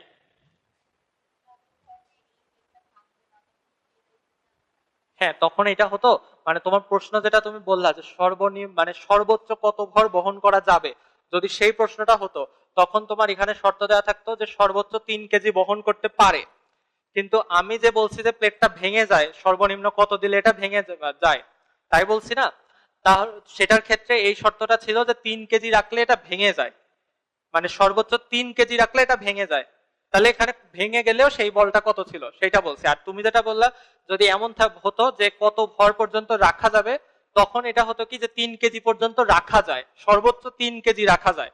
কথা দুটার তফাৎ বুঝছো? যে এখানে বলা হচ্ছে সর্বোচ্চ 3 কেজি রাখা যায়, আর সর্বোচ্চ 3 কেজি দিলে ভেঙে যায়, মানে সর্বনিম্ন 3 কেজি দিলে ভেঙে যায়। দুটা কথা তফাৎ বুঝছো? মানে একবার হলো 3 কেজি দিলেই ভেঙে যায়, আর একটা হচ্ছে যে 3 কেজি পর্যন্ত রাখা যায়। এখন বুঝছো? মানে তুমি 3 কেজি রাখলেই প্লেটটা ভেঙে যাবে। আর এটার ক্ষেত্রে হচ্ছে কি যে তুমি 3 কেজি পর্যন্ত রাখতে পারবা, 3 কেজির উপরে গেলে ভেঙে যাবে। তো আমার এখানে যে কথাটা বলা আছে সেটা হচ্ছে 3 কেজি রাখলেই ভেঙে যায়, আমি সেইটা বলছি। তুমি যদি বলো যে 3 কেজি পর্যন্ত রাখা যায়, তাহলে এখানে ওই প্রশ্নটা করা যায় যে এখানে কত ভর পর্যন্ত রাখা যাবে, তুমি যেটা বলছো, হ্যাঁ সেইভাবে করা, তখন এই ম্যাথ প্রসেস সেম এইটাই হবে। দেখেন তো এই ম্যাথটা উল্টা ভাবে হতে পারে কিনা, চিন্তা করতে পারছেন? যদি এটা নিচের দিকে নামতো, ভর কি বেশি রাখা যেত না? এটাই হচ্ছে আপনাদের মানে কনসেপ্ট। এগুলো যদি ভালোভাবে মাথায় ইয়ে করতে পারেন, বুঝতে পারেন, যে কোনো ম্যাথ পারবেন, কোনো ব্যাপার না। আসেন পরেরটায় আসি। লিফট নিয়ে আরেকটা ম্যাথ আছে, এখন করাবো, করাই দিই একবারে। আপনারা তো আছেন, আপনাদের তো তারা নাই, তারা আছে? পরীক্ষা আছে? পরীক্ষা আছে ভাই আবার? এসে কোনো কথা? আপনাদের কারো ভালো না লাগলে যেতে পারেন, বুঝছেন? ইন্টারে কোনো একটা টাইমও নষ্ট করবেন না, 2 মিনিট টাইমও নষ্ট করা যাবে না। আচ্ছা দেখেন, একটা লিফটে এরকম একটা হেলানো তল রাখা আছে, ঠিক আছে? শুক্রবার দিন আপনারা এত কষ্ট করে আসছেন ক্লাসটা করার জন্য, আমি চেষ্টা করব আপনাদেরকে সর্বোচ্চটা দেওয়ার। দেখেন এখানে বলছে এটা একটা লিফট আছে এবং এই লিফটটা 2 metre per second second square ত্বরণে ঊর্ধ্বমুখী। হ্যাঁ, প্রশ্নটা বুঝছেন? আর এর ভেতরে একটা হেলানো তল আছে, যদিও এটা 30 ডিগ্রি মনে হচ্ছে না, ধরে নেন এটা 30 ডিগ্রি, আর ধরে নেন যে এটা 2/√3 মিটার। এর যে এইটুকু তলা, বুঝতে পারছেন? লিফটের তলা না কিন্তু, এই পর্যন্ত যে দূরত্ব সেটা হচ্ছে 2/√3। হ্যাঁ, এখন এইখানে একটা বস্তু আছে, সেই বস্তুটাকে আপনি ফেলে দিচ্ছেন। এখন বলছে যে এই বস্তুটা কি ভর দেওয়া আছে? না, ভর দেওয়া নেই। দেখেন তাহলে বলছে যে এই বস্তুটা এখানে পড়বে কতক্ষণ পর, কতক্ষণ সময় পর সে ওই উপর থেকে নিচে পড়বে। তো এই ম্যাথগুলো সহজ, আপনি হেলানো তল দিয়েই করবেন। কিন্তু এখানে যে কাজটা করছে জাস্ট হচ্ছে যে লিফটটা লাগাই দিছে, মানে এগুলা পরীক্ষা লিফটের মধ্যে করতে গেছে। একবার দড়ি ছিঁড়ে পড়লে বুঝবেন এ ঠেলা। নেন দেখেন এখানে যে শর্তটা কাজ করবে সেটা হচ্ছে আমাদের এম এ ইকুয়াল হচ্ছে এম জি সাইন থিটা, এটা বুঝছেন? M A equal M G sine theta. কারণ এই এখানে যেটা হয় এটা কিন্তু আপনাদের মনে ইয়ে মুখস্থ থাকার কথা, যে এই যে বলটা পড়ে এটা কিন্তু এম জি সাইন থিটার কল্যাণে পড়ে, তাই না? এম জি সাইন থিটার ব্যাপারে পড়ে। তো এইখানে এই সূত্রটা ইউজ করে আপনার এ কেটে যাবে, এম এম কেটে যাবে, তারপরে আপনি এখান থেকে এ এর মানটা পাবেন। এখানে কিন্তু জি বসানো যাবে না, এখানে জিটা কত? G+2/a sign 30 degree. এখান থেকে আপনি এর মান পাবেন না একটা, এটা কার এ? এটা এর এ, ঠিক আছে, বস্তুর পড়ার এ। ক্লিয়ার? এবার দেখেন আপনি এ পেয়ে গেছেন, এ পেয়ে গেলে আপনার টি চাইছে, আর দূরত্ব আপনি বের করতে পারবেন না, এস বের করতে পারবেন না। কিভাবে পারবেন? এখানে এটা দেওয়া আছে এত মিটার, 30 ডিগ্রি দেওয়া আছে, তাহলে এইটা যদি এত মিটার হয়, এটা যদি এত মিটার হয়, তাহলে cos থিটা ইকুয়াল এটা বাই এইটা, বুঝতেছেন? S theta cos theta equal এটা বাই এটা, সুতরাং আপনি cos থিটা দিয়ে ভাগ করলে এস পাবেন না? আচ্ছা তাহলে এস পাওয়া যাবে। এস এর মানটা কত আসে, কত আসে? আচ্ছা এর মান কি 6 আসে? 5 পয়েন্ট, ও একই কথাই নেন, 5.9। আচ্ছা এবার আপনি এস পাবেন, এস এর মান পাবেন, এ এর মান দেওয়া আছে, ইউ এর মান কত? এটা এখানে স্থির অবস্থায় ছিল না, ইউ এর মান 0। এই সূত্র দিয়ে অ্যান্সার করতে বের করতে পারবেন ইউটি প্লাস হাফ এ টি স্কয়ার। এস আছে, ইউ আছে, মানে এটা 0 হয়ে যাবে। এ টি স্কয়ারের এ পাচ্ছেন, টি স্কয়ার বের করতে পারবেন না, টি বের করতে পারবেন না, এস। আচ্ছা এই যে মানে এটা কিন্তু লিফটেড না, এই যে হেলানো তল, হেলানো তলের নিচের তলের দৈর্ঘ্য দেওয়া আছে 2/√3 মিটার। হ্যাঁ, আর এটাকে দেওয়া আছে যে এটা 30 ডিগ্রি কোণ, তাহলে এটা লেখা যায় যে cos 30 ইকুয়াল হচ্ছে আপনার 2/√3, অর্থাৎ ভূমি বাই অতিভুজ। আমরা ধরে নিলাম যে এর যে অতিক্রান্ত দূরত্ব সেটা হচ্ছে s, এটাই অতিভুজ না? তাহলে এত বাই s লিখতে পারেন। এবার s হচ্ছে এ পাশে পার করলে cos θ দিয়ে ভাগ হবে। ক্লিয়ার? আচ্ছা, s পাবেন, u দেওয়া আছে, t টা বের করে ফেলবেন। 2/3 আসে? আমার কাছে 2/3 লেখা।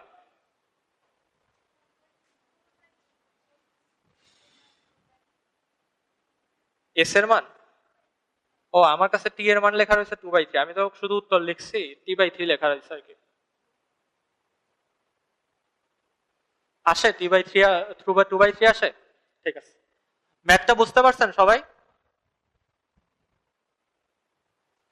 আসেন পরের ম্যাথ, আর এটা একটা দারুণ ম্যাথ। আচ্ছা, এই ম্যাথটা করার আগে আপনাদের কিছু কনসেপ্ট বুঝাই আসি, সেগুলা এই ম্যাথের সাথে সংশ্লিষ্ট না, এমনি বুঝাই। হয়েছে? বুঝবো? হয়েছে সবার? দেখেন কনসেপ্টটা কিরকম। এই যে এরকম কিছু ম্যাথ থাকে, এরকম কোনো ম্যাথ আমি আনিনি, এগুলো আপনারা প্রশ্ন ব্যাংক দেখলেই পারবেন। আমার কাছ থেকে থিওরিটা বুঝে নেন, মানে কনসেপ্টটা বুঝে নেন। থিওরি বলবো না, কারণ থিওরি আসলে আশরাফ স্যারের চেয়ে ভালো আমি কোনোভাবেই পড়াতে পারবো না, সুতরাং কনসেপ্টটা বুঝে নেন। আচ্ছা দেখেন, এটা যদি M3 হয়, এটা হচ্ছে M2, এটা হচ্ছে M1, হ্যাঁ, আর একে বলা হচ্ছে F বল দ্বারা একে টানা হচ্ছে, আর ধরেন যে ত্বরণ হচ্ছে এদিকেই ত্বরণ। তো এখানে যে প্রশ্নটা হয়, আমাদেরকে সুতার টানগুলো বের করতে দেয়। হ্যাঁ, আমরা এগুলা ভুল করি। এই যে সুতার টানটা ভুল করি বলতে আমরা বুঝি না আসলে, এটা একটা সুতার টান, এটা একটা সুতার টান। তো দেখেন সুতার টান যখন বের করবেন, আপনার মাথায় যে মানে বুদ্ধিটা দিয়ে সহজে বের করতে পারবেন, সেটা হচ্ছে মানে সুতা, ওই সুতাটা কোন কোন ভরের জন্য কাজ করতেছে আপনারা সেইটা বের করবেন। দেখেন এখানে যে সুতাটার উপর টানা হচ্ছে, এই সুতাটা কার কার উপর কাজ করতেছে? ধরেন এটা একটা ট্রেন, ওটা ইঞ্জিন টানতেছে, তিনটার উপর কাজ করতেছে না? তাহলে আমরা লিখবো T equal M1 plus M2 plus M3 into A, এটা হচ্ছে T। এবার দেখেন T1, এটা কি এই দুটা ভরকে টানতেছে না?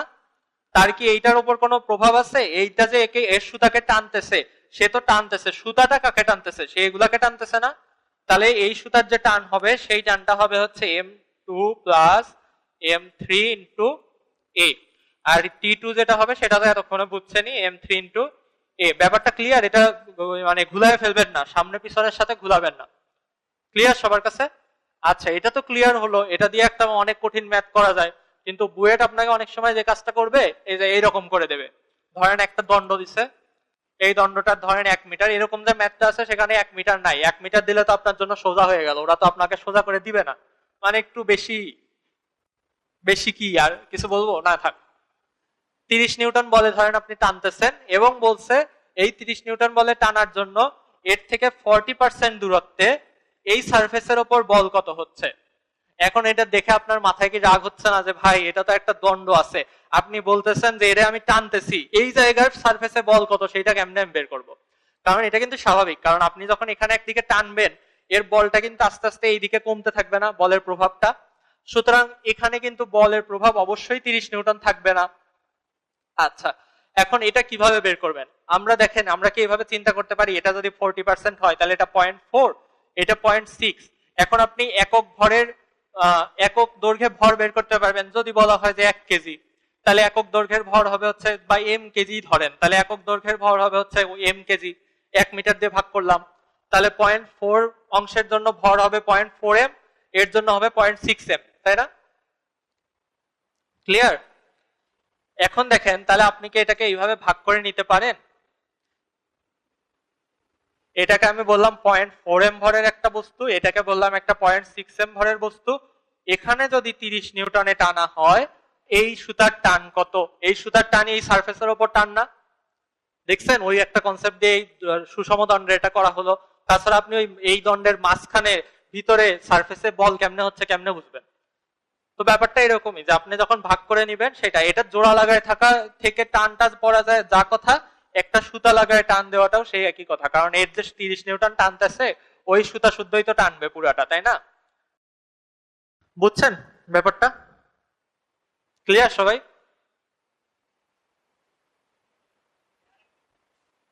আরেকবার এই এই অংশটা। আচ্ছা দেখেন এটা বলছি ওটার সাথে মিলাতে, এখানে যদি 1 মিটার দৈর্ঘ্যের একটা কেজি ভরের দণ্ড দেওয়া থাকে, আমি জাস্ট একটা অঙ্কের টাইপ দেখাচ্ছি, কোনো ম্যাথ না এটা, মানে এরকম ম্যাথ আছে, সেটা হচ্ছে বলছে যে এই দণ্ডটাকে 30 নিউটন বলে টানা হচ্ছে। ধরেন আপনি এটা একটা দণ্ড, এই দণ্ডকে আপনি এরকম 30 নিউটন বলে টানতেছেন, হ্যাঁ 30 নিউটন বলে টানলে বলছে এর থেকে 40% দূরত্বে আপনার এই সারফেসের উপর কত বল প্রয়োগ হচ্ছে। হ্যাঁ এই বাইরের সারফেসের উপর তো আপনি 30 নিউটন বল দিচ্ছেন, কিন্তু আপনার ভেতরের একটা সারফেসে ওই সারফেসের উপর কত বল প্রয়োগ হচ্ছে, ওই 30 নিউটনের কতখানি আর কি প্রয়োগ হচ্ছে, বুঝছেন প্রশ্নটা বুঝছেন? তো আমরা যে কাজটা করছি, এখানে 1 মিটারের ভর যদি কেজি হয় তাহলে প্রতি মিটারের ভর হচ্ছে 1 কেজি করে, কারণ এটা যদি এটা ধরেন 2 মিটার হলে প্রতি মিটারে ভর কত হতো m/2 কেজি।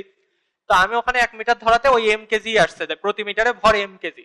তাহলে এই যে 40% দূরত্ব মানে 0.4 মিটার দূরত্বে এর যে ভরটা হবে সেটা 0.4 তাই না, আর এটা হবে 0.6 ঠিক না? তাহলে এটাকে আমরা কি করতে পারি, এটাকে এরকম ভাগ করে চিন্তা করতে পারি না, 0.6 আর 0.4 চিন্তা করতে পারি, কারণ আপনার এই সারফেসের যে বল টান বলটা কাজ করবে, এখানে এটাকে সুতা দিয়ে টানলে এই সুতার উপর সেই টান বলটাই কাজ করবে না, এইভাবেই আমরা করছি। তাহলে এই সুতার উপর টান বল কত হবে, এই সুতার উপর টান বল হবে হচ্ছে আপনার ওই যে ওটা 0.6 ইন্টু এ, এর যে ত্বরণ হবে সেই ত্বরণটা, বুঝছেন? এইভাবে করতে পারবেন। আচ্ছা আর একটা জিনিস হচ্ছে কপিকলের, এটা একটু দেখায় রাখি, কপিকলের ম্যাথ গুলা নিউটনের মেকানিক্স অত বেশি কঠিন না, এটা প্যারা দিবে হচ্ছে আপনার সরল সন্ধিত গতিতে। সরল সন্ধিত গতিতে যখন আপনি ইয়েতে যাবেন, অ্যাডমিশনে যাবেন, তখন ওই যে ভাইয়ারা কিছু আইআইটি যেই ম্যাথ করায় না, সেইগুলা ম্যাথে দেখবেন দিবে এখানে সুতার বদলে একটা স্প্রিং ঝুলাই দিবে। সুতা তো অপ্রসারণশীল, কিন্তু স্প্রিং তো অপ্রসারণশীল না, একবার স্প্রিং এই দিক দুলবে, একদিক ওই দিক, একবার ওই দিক দুলবে, আপনার অবস্থা হয়ে যাবে টাইট। তো সেটার এখন দরকার নাই, আপনি অ্যাডমিশনই করেন, ওগুলা আসলে মানে বুয়েটেও আসবে কিনা তার কোনো সিওরিটি নাই, কারণ অত কঠিন আসে না। আচ্ছা m1 m2, তাহলে এর যে ত্বরণের সূত্রটা হবে সেটা হবে হচ্ছে m2 minus m1 into G by হলো m1 প্লাস m2, আর এর যে টানটা হবে সেইটা হবে হচ্ছে 2m1 m2 by m1 plus m2 into জি। এটা হচ্ছে দুটো সূত্র লিখে রাখেন, শর্টকাটে করতে পারবেন বা রিটেনেও ইউজ করতে পারবেন, অ্যাডমিশনের জন্য রিটেনে ইউজ করতে পারবেন। আর কোশ্চেন তো আমি করিনি নিউটনিয়ান মেকানিক্সের, যে মানে যেই করুক যদি উল্টাপাল্টা প্রশ্ন বা এই ধরনের কোনো প্রশ্ন দেয়, না লিখলে তো আপনারা আমারে গালাবেন, সুতরাং লিখে দিলাম। এই নিয়ে যেগুলো ম্যাথ আছে ওগুলো দেখলে পারবেন, কারণ ওই যে একটা লোড ডিফারেন্স দেখা হয়, এটাকে বলা হয়েছে লোড ডিফারেন্স, মানে আপনি যদি গুণ করে দেন তাহলে বড় ভর থেকে মানে বড় ওজন থেকে কম ওজনটা বিয়োগ করলে যে ওজনটা থাকে ডিভাইডেড বাই টোটাল মাস, ঠিক আছে? এটা দিলে আমরা হচ্ছে ইয়েটা পাই। আর এই যে টি, এই টিটা কিন্তু সব সময় সমান, এদিকেও সমান এদিকেও সমান, দড়ির টান যদি কম বেশি হয় তখন দড়ি ছিঁড়ে যায়। আর সকালের বেচে আরেকজন জিজ্ঞেস করছিল, এটা কিন্তু ত্বরণও সেম হবে, এ যদি নিচে এই ধরনের নামে এও এইদিকে এই ত্বরণেই উঠবে, বা এ যদি এদিকে এই ত্বরণে নামে এও কিন্তু এদিকে এই ত্বরণে উঠবে, সেটা বোঝেন তো? এক পাশে একজন যে বেগে ঝুলবে আর একজন তো ওই পাশে ওই বেগেই উঠবে, ওরকম। পেয়ে গেছে আমার হচ্ছে আমাদের কয়েকটা থিওরিগত কথাবার্তা। এবার চলেন আমরা ভরবেগের সংরক্ষণশীলতা নিয়ে একটা ম্যাথ দেখব।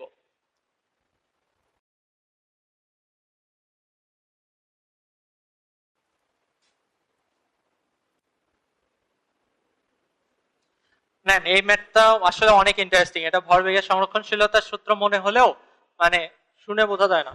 হ্যাঁ বলো। হ্যাঁ হ্যাঁ এইটা একটা ভালো প্রশ্ন। যদি এই সুতার টানটা সেম হয়, যদি ত্বরণটা সেম হয়, তাহলে এইটা কেন হচ্ছে ভর কেন আলাদা হবে? এটা সূত্রের প্রমাণটা দেখো পেয়ে যাবা।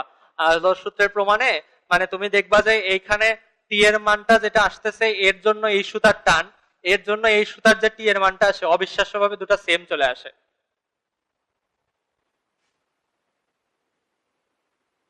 কিভাবে সেম আসবে এটার একটা হিন্টস দেই, মানে আমার অতটা খেয়াল নাই এখন, আপনি দেখলে উত্তর দেখলে বুঝবেন, তবে এটা আসে। এটা আমি দুপুরে বেচা বলছিলাম, এখন বলতে ভুলে গেছি যে মানে দুটো সমান হওয়া সত্ত্বেও ভর কেন ভিন্ন। এই যে এটা আসছে না, এই এটা যখন আপনি নির্ণয় করতেছেন, এর যদি এই দিকে হয় এর এটা এই দিকে হবে না, নেগেটিভ হবে না, এরকম করে কিভাবে জানি একটা মিলে যায়, এটা করেন বাসায় দেখেন। ইয়ে আছে, কনসেপ্ট বুক আছে না, ও ওই যে দিছেই তো, একটা শীট দিছে না, ওখানে দেখেন যদি প্রমাণ থাকে তাহলে দেখতে পারবেন। আচ্ছা ম্যাথটা দেখেন এখানে আঁকাই। জি প্লাস এ কেন হতে পারে, আমার এটা দেখি নাই তো, খেয়াল নেই। আমি হচ্ছে আপনাদের মানে আমার স্যার তো ডেমো ক্লাস নেয় বুঝছেন, কালকে হলো ডেমো ক্লাস দিচ্ছি, তা ডেমো ক্লাস দিয়ে আমার কেন জানি মনে হয়েছে কন্টেন্ট কিছু কম আছে, আমি কালকে 2:30 পর্যন্ত আবার কিছু ইয়ে দিছি, যোগ করছি, করে এটা আর দেখা হয়নি। আচ্ছা এই ম্যাথটা দেখেন, এই ম্যাথটা অনেক সুন্দর। কিরকম ম্যাথ? এটা হচ্ছে বলছে একটা তীর আছে, একটা নদীর তীর, সেই নদীর তীরে সমকোণে একটা নৌকা আছে, ধরে নেন এটা নৌকা, এটা কোনো বেশি কোষ না।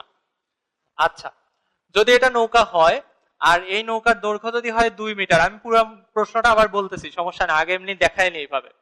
এটা হচ্ছে 2 মিটারের একটা নৌকা, এই নৌকাটা এই তীর থেকে আসে হচ্ছে 0.5 মিটার দূরত্বে, 75 মিটার দূরত্বে। হ্যাঁ, এই নৌকার ভর হচ্ছে 140 কেজি। এখন আপনি এই নৌকায় দাঁড়ায় আছেন 60 কেজি ভরের একজন। হ্যাঁ, আচ্ছা তাহলে প্রশ্নটা কিরকম দাঁড়াবে? প্রশ্নটা দাঁড়াবে যে 2 মিটার দৈর্ঘ্য বিশিষ্ট একটি নৌকা নদীর তীরের সাথে সমকোণে রয়েছে। ঠিক আছে, 2 মিটার দৈর্ঘ্য বিশিষ্ট একটি নৌকা নদীর তীরের সাথে সমকোণে রয়েছে, এবং মানে নদীর তীরবর্তী যে অংশ আর কি, সেই তীরবর্তী অংশের সাথে তীরের দূরত্ব হচ্ছে, মানে সবচেয়ে কাছের অংশের সাথে তীরের দূরত্ব হচ্ছে 0.75 মিটার। ঠিক আছে, এবার বলা আছে যে নৌকাটির ভর 140 কেজি। তারপর বলছে আপনি হচ্ছে 60 কেজি ভরের একজন লোক। এবার কোশ্চেনটা কিরকম ইন্টারেস্টিং দেখেন, আপনি এখান থেকে রওনা দিয়ে এইরকম করে এই পাশে এসে পৌঁছাবেন, আপনার এইদিকে আসাতে নৌকাটা এখানে পৌঁছাবে কিনা, বুঝছেন কোশ্চেনটা? মানে ব্যাপারটা কিরকম হলো, এই যে ধরেন যে এটা যদি তীর হয় আর এটা যদি আপনার হচ্ছে নৌকা হয়, আপনি যখন এরকম করে যাবেন নৌকাটা এরকম পিছনের দিকে যাবে না? এটাকে অনুভব করতে পারতেছেন? কখনো করে দেখছেন নৌকাতে? মানে আপনি যখন এরকম পিছনের দিকে পা দিয়ে দিয়ে আগাবেন তখন নৌকাটা পিছনের দিকে যাচ্ছে, আলটিমেটলি যেটা দেখা যাবে আপনি আপনার জায়গাতেই আছেন, নৌকাটা জাস্ট সরে গেছে, এরকম হয়। কিন্তু আপনি আসলে সামনে চলে গেছেন, কিন্তু নদীর সাপেক্ষে আপনি ওই জায়গাতেই আছেন, সাধারণত এরকমই হয়। আচ্ছা এখানে কিন্তু প্রথমে বলা থাকবে স্থির পানিতে স্থির নৌকা, স্থির পানিতে স্থির নৌকা, কারণ মানে ওইটা আবার যদি কেউ প্রশ্ন করে, ভাই যদি পানিতে স্রোত থাকে, কিছু আছে না এরকম প্রশ্ন করে, এরকম হচ্ছে, এটা হচ্ছে আমার একটা আমার বাবাই একটা গল্প করতো, যে ওই কিছু মানুষ থাকে এরকম প্রশ্ন করে, যে ধরেন একজন বলছে, একজন একটা মানে ইয়ে হচ্ছে ওয়াজ মাহফিলে হয়তো বলছে কি যে ধরেন যে একটা গাছের পাতা আছে, সেই গাছের পাতা আল্লাহর ইচ্ছায় মাটিতে পড়লে, পানিতে পড়লেই একটা মানুষ হয়ে যাবে, আর মাটিতে পড়লেই একটা কুকুর হয়ে যাবে, এরকম বললো। এবার একজন প্রশ্ন করবে কি, হুজুর একটা যদি পাতা পড়ে যেটা অর্ধেক ডাঙায় একটা অর্ধেক স্থলে, তাহলে কি হবে? এরকম কিছু মানুষ থাকে বুঝছেন তো, এটা এই ধরনের প্রশ্ন যাতে না করে তাই ওগুলো দিয়ে রাখে, যে স্থির পানি, স্থির নৌকা। আচ্ছা নেন, এখানে আমাদের প্রশ্নটা হচ্ছে ওখানেই শেষ না, ওখানেই শেষ না, এখানে বলছে এইবারে আপনি আসবেন তখন নৌকাটা এখানে পৌঁছাবে কিনা, যদি না পৌঁছাতে পারে তাহলে নৌকার দৈর্ঘ্য কত হলে পৌঁছাতে পারতো, এটা হচ্ছে পরের প্রশ্ন। তো আমরা ওইটাতে পরে যাচ্ছি, আগে দেখি পৌঁছাতে পারে কি পারে না। এটা হচ্ছে আমরা ভরবেগ দিয়ে করব। ভরবেগ দিয়ে করলে আপনার m1 v1, v1 তো না u1 plus m2 u2 equal m1 v1 plus m2 v2, আগেই লেখা লাগবে না, দাঁড়ান এটা আমি মুছা মানে কাটাছেড়া করব। সেটা হচ্ছে কি, যদি m2 কে আমি নৌকা ধরি, নৌকার আদিবেগ 0, নদীর নৌকা হচ্ছে স্থির অবস্থায় স্থির পানিতে আছে, সুতরাং এই পুরোটা 0 কিনা, তাহলে দেখেন থাকতেছে m1 u1। এবার দেখেন ওই পাশে যেটা হবে, নৌকা আপনি যখন যাচ্ছেন ওই পাশে আপনার বেগ আছে, কিন্তু নৌকা যখন সরবে তখন কি নৌকা আপনাকে নিয়ে সরবে না? আপনি শুদ্ধ সরবেন, কিন্তু এটা চিন্তা করতে পারছেন, আপনি যাওয়ার সময় আপনি একা যাচ্ছেন, কিন্তু নৌকা পিছনে যাওয়ার সময় আপনাকে নিয়ে যাচ্ছে, তাই না? তাহলে নৌকার যে বেগটা হবে সেই বেগটা আপনার আর নৌকার জন্য সেম না। এখন এটা বুঝছেন, এটা অনেকটা ওই যে মিলিত বস্তুর মতো। তাহলে এই বিষয়টা কিরকম দাঁড়াচ্ছে, সেটা হচ্ছে m1 u1 equal m1 plus m2 v। এখন ক্লিয়ার? আচ্ছা এবার দেখেন m1 লিখলাম, u1 এর জায়গায় আমি একটা জিনিস লিখবো, সেটা হচ্ছে l/t। ধরেন t সময়ে সে নৌকার দূরত্ব পরিমাণ অতিক্রম করলো, তাহলে ওটাকে কি বেগ বলা যায়? বলা যায় কিনা? এখানে নদীর এই নৌকার দৈর্ঘ্য কোনটা? 2 মিটার, এটা লেখা যায়? যায় কিন্তু।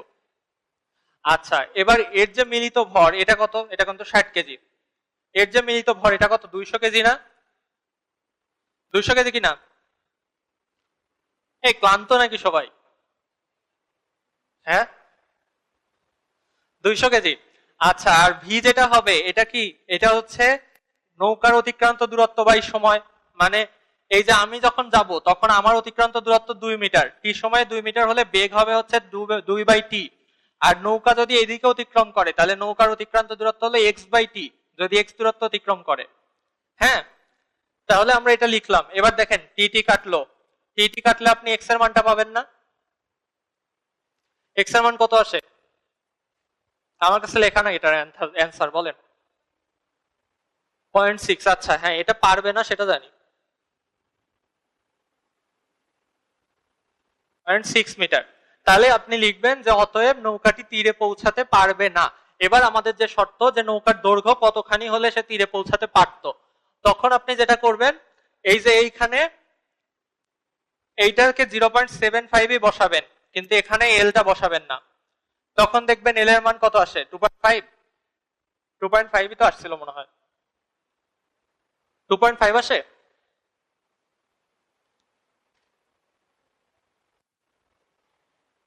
2.5। আচ্ছা, তাহলে এটা হচ্ছে আপনার 2.5। দেখেন এই ম্যাথে কিন্তু একটা বিষয় খুব জরুরি। এই ম্যাথটা শুনে অনেক কঠিন লাগে, আমার হাঁটার কারণে নৌকা তীরে পৌঁছাবে কিভাবে। আপনি ভরবেগ দিয়ে ইউজ করতে যাবেন, আপনার মনে হবে যে ভরবেগের সূত্র দিয়ে তো মিলতেছে না। তারপরে একটু আগাবেন, আপনার মনে হবে আমার কাছে তো বেগ নাই। তারপরে আগাবেন, আপনার কাছে মনে হবে আমার কাছে তো সময় নাই। তো এরকম যদি মনে হয়, মানে এই বিষয়গুলো আসলে ভয় লাগে। তো যেটা করবেন যে বাসায় চেষ্টা করবেন অ্যাপ্রোচ করার। অ্যাপ্রোচ করলে দেখবেন আপনি অনেকটাই সহজ হয়ে লাগবে, মানে সহজ লাগতে লাগবে। কারণ আপনি যখনই এরকম চিন্তা ভাবনা শুরু করবেন, আপনি ভাববেন না ভাই অঙ্কটা কঠিন আছে, এটা স্কিপ করি, এরকম একটা মনোভাব আসে। আমরা যে কাজটা করছিলাম, আমাদের বলা হতো বুয়েটের ফার্স্ট ম্যাথ সবসময় কঠিন থাকে। আমরা ম্যাট্রিক্সের একটা ম্যাথ অ্যান্সার না করে পাস করে চলে গেছিলাম। পরে যখন সবগুলা করে ফিরে আসছি দেখি যে বাপরে এটা তো একদম ইজি ম্যাথ ছিল, মানে কথা ঘুরাইয়া দিছে, একটা সমীকরণ দিয়ে দিছে। তো এই জন্য হচ্ছে একটু অ্যাপ্রোচ করবেন। তবে এই জানা ম্যাথ গুলা করে আসার পর মানে একদম মানে দেখেই মনে হচ্ছে পারি না, বাদ দিয়ে রাখলাম, মানে ওইটা পুরো পরীক্ষাতেই আর করলাম না, এমন যাতে না হয়। যদি সময় সবগুলো করার পর থাকে, অবশ্যই একটা প্রশ্নে অ্যাপ্রোচ করার চেষ্টা করবেন। শুরুতেই করবেন না, আমার কথা আবার ভুল বুঝেন না। শুরুতেই কিন্তু কঠিন প্রশ্ন বা যেটা জানা প্রশ্ন না সেই ধরনের যে প্রশ্নে টাচ করবেন না। আচ্ছা, এরপর আসেন রকেট।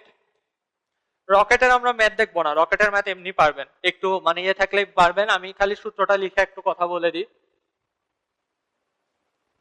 আসেন রকেটের ক্ষেত্রে যেটা হয়, ওই যে আপনার বেগটা ধ্রুবক যদি থাকে তখন আপনার এমটা পরিবর্তিত হয়, এমডিটি থাকে। হ্যাঁ, দেখেন এই সূত্র দিয়ে আপনি হচ্ছে রকেটের ম্যাথ গুলা করবেন। এটা হচ্ছে মহাশূন্যে, আর যখন পৃথিবীতে থাকে তখন কি হয়, আমাদের হচ্ছে এমজিটা বাদ দিতে হয় না। কারণ হচ্ছে ওই যে বলটা কাজ করে নিচের দিকে। আর ত্বরণের একটা সূত্র আছে, এটা হচ্ছে এম দিয়ে ভাগ করলেই ত্বরণের সূত্র হয়। ত্বরণের ক্ষেত্রে সেম, জি বাদ দিতে হবে যদি পৃথিবীতে থাকে। তো এখানে একটা নতুন সূত্র আছে, এটা নতুন সূত্র বলতে আপনি ইয়ে খুললেই পাবেন, প্রশ্ন ব্যাংক খুললেই পাবেন, এটা বইয়ের বাইরের সূত্র আর কি। সেটা হচ্ছে এই যে এরকম,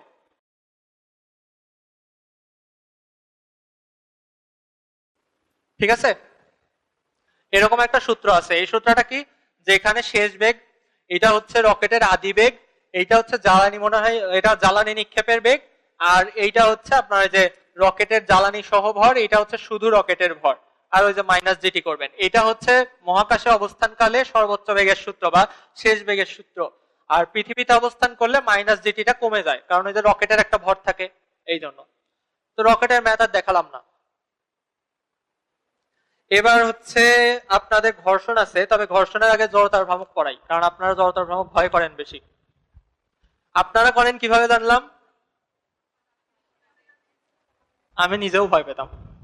আসেন, জড়তার ভ্রামকের আমি কয়েকটা আগে সূত্র লিখে নিই, তারপরে বুঝাচ্ছি।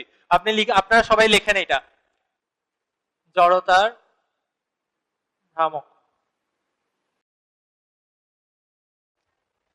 আসেন তাড়াতাড়ি লেখেন, ফাঁপা সিলিন্ডার। ফাঁপা সিলিন্ডার যদি হয় তাহলে সেই ক্ষেত্রে হচ্ছে এম আর স্কোয়ার। যদি হয় নিডেড সিলিন্ডার তাহলে হয় হাফ এম আর স্কোয়ার। যদি হয় ফাঁপা গোলক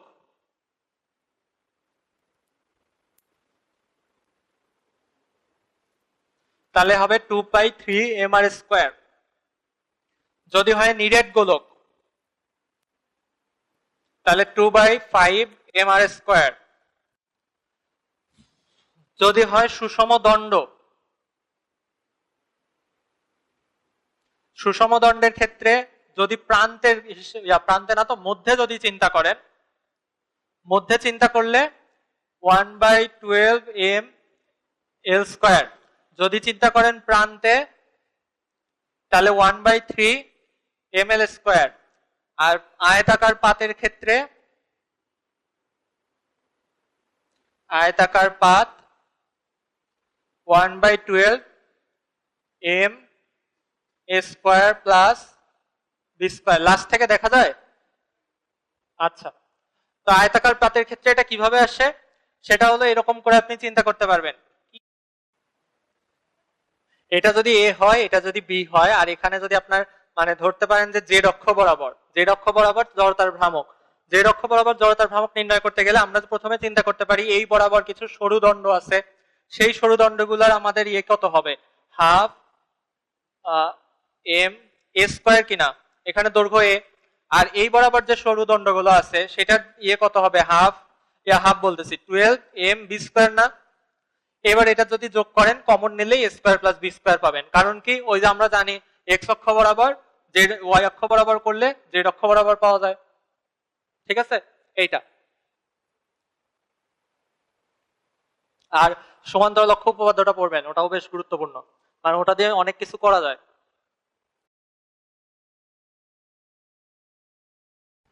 আচ্ছা, যেটা বলতে চাচ্ছিলাম জড়তার ভ্রামক।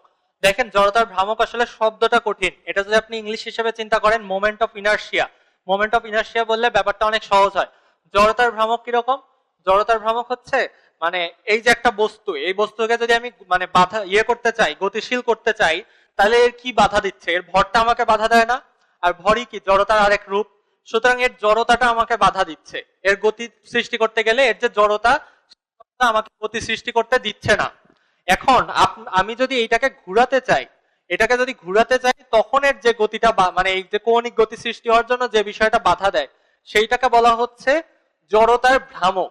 মানে ভ্রামক বিষয়টা কি, কোনো একটা জিনিস কৌণিকের ক্ষেত্রে যদি ওটা হয় সেইটা, মানে এমনি ক্ষেত্রে জড়তা বাধা দিচ্ছে, আর যখন ঘূর্ণন বা কৌণিক গতি সৃষ্টি করব তখন জড়তার ভ্রামক বাধা দিচ্ছে। যেমন আপনি যদি বলেন যে একটা বস্তুকে ত্বরণ সৃষ্টি করতে গেলে আমাদের বল দিতে হয়, তাহলে কি ত্বরণের জন্য বল দিতে হবে। আর যদি কৌণিক ত্বরণ সৃষ্টি করতে চাই তাহলে বলের ভ্রামক দিতে হবে, বলের ভ্রামক হচ্ছে টর্ক। তো ভ্রামক কথাটা হচ্ছে এরকম যে আপনার যখন কোনো কিছু ঘূর্ণনের জন্য বুঝাবে তখন সেটা হচ্ছে মানে ভ্রামক বলা হয়। যে আপনার ওই যে যেটা বললাম যে বলের ক্ষেত্রে যদি ঘূর্ণন ক্ষেত্রে আপনি যে বাধা দেয় সেটা হচ্ছে বলের ভ্রামক বা টর্ক, আবার ঘূর্ণন গতির ক্ষেত্রে যে বাধা দেয় সে হচ্ছে জড়তার ভ্রামক। এরকম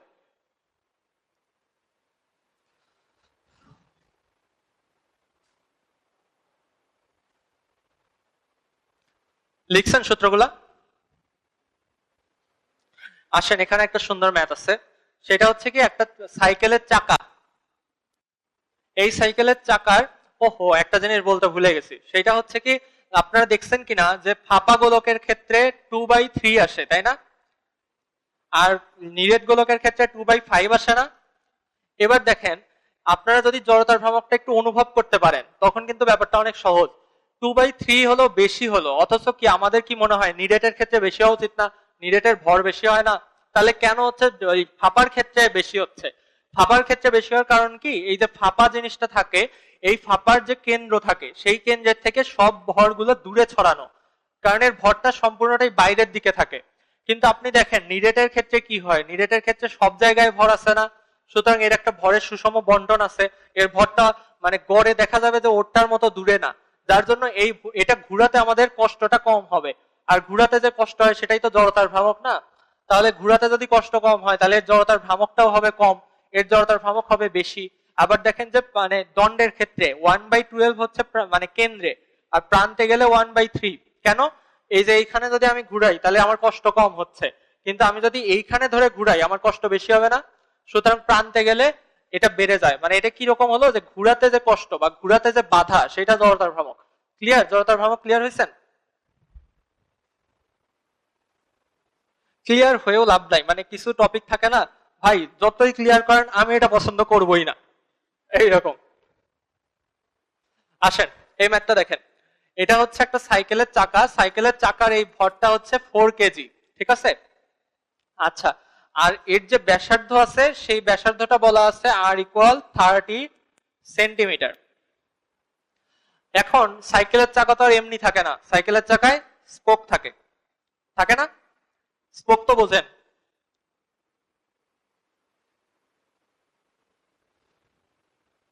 এরকম স্পোক, ধরেন একটা সাইকেলের চাকায় 200টা স্পোক আছে। 200টা স্পোক যদি থাকে এবং প্রত্যেকটা স্পোকের ভর 18 গ্রাম, হ্যাঁ, প্রশ্নটা তুলছেন? চাকার ভর 4 কেজি, ব্যাসার্ধ হচ্ছে 30 সেন্টিমিটার, 200টা স্পোক আছে, প্রতিটা স্পোক 18 গ্রাম করে।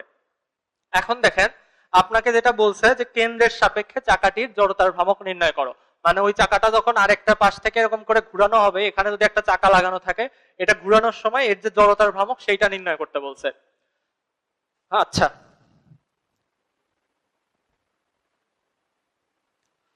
চলেন জড়তার ভ্রামকটা বের করি। জড়তার ভ্রামক বের করতে গেলে আমরা আলাদা আলাদা করে বের করব। এখানে চাকাটা কি একটা রিং এর মতো না? রিংটা মানে কি একটা ফাঁপা সিলিন্ডারের মতো না? মানে সব ভরটা থাকে বাইরের দিকে, তাই কি না? সব ভর যদি বাইরের দিকে থাকে তখন রিং এরও যে ইয়েটা হয়, আপনার রিং এর ক্ষেত্রেও যে বিষয় এই জড়তার ভ্রামক হয় সেটা হয় mr²। তাহলে আই ইকুয়াল হবে আমাদের চাকার জড়তার ভ্রামক প্লাস স্পোক গুলার জড়তার ভ্রামক mr²। স্পোকের জড়তার ভ্রামক কত হবে বলেন তো? স্পোক গুলা কি এখানে আমরা বলতে পারি না এক একটা সুষম দণ্ড প্রান্তে ধরা আছে? বলা যায় কিনা? সুষম দণ্ড যদি প্রান্তে ধরা বলা হয় তাহলে স্পোকের যে সূত্রটা হবে সেটা হবে 1/3 m l²। আচ্ছা, এমটা ভিন্ন, আমি ছোট হাতের এম দিয়ে লিখতেছি, ml²। এখন একটা জিনিস বলেন তো, এখানে প্রত্যেকটা স্পোকের দৈর্ঘ্য কত? তার ব্যাসার্ধের সমান না? আচ্ছা, তাহলে এটাকে আমরা r² লিখতে পারি।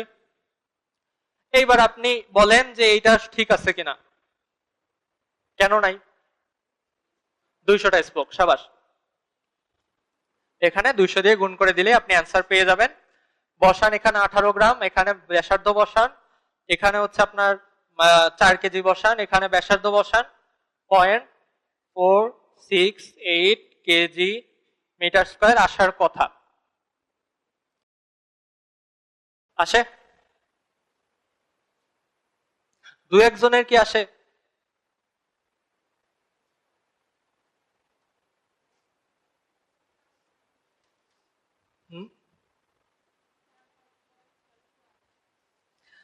নেন ঘর্ষণে চলে যাই আমরা।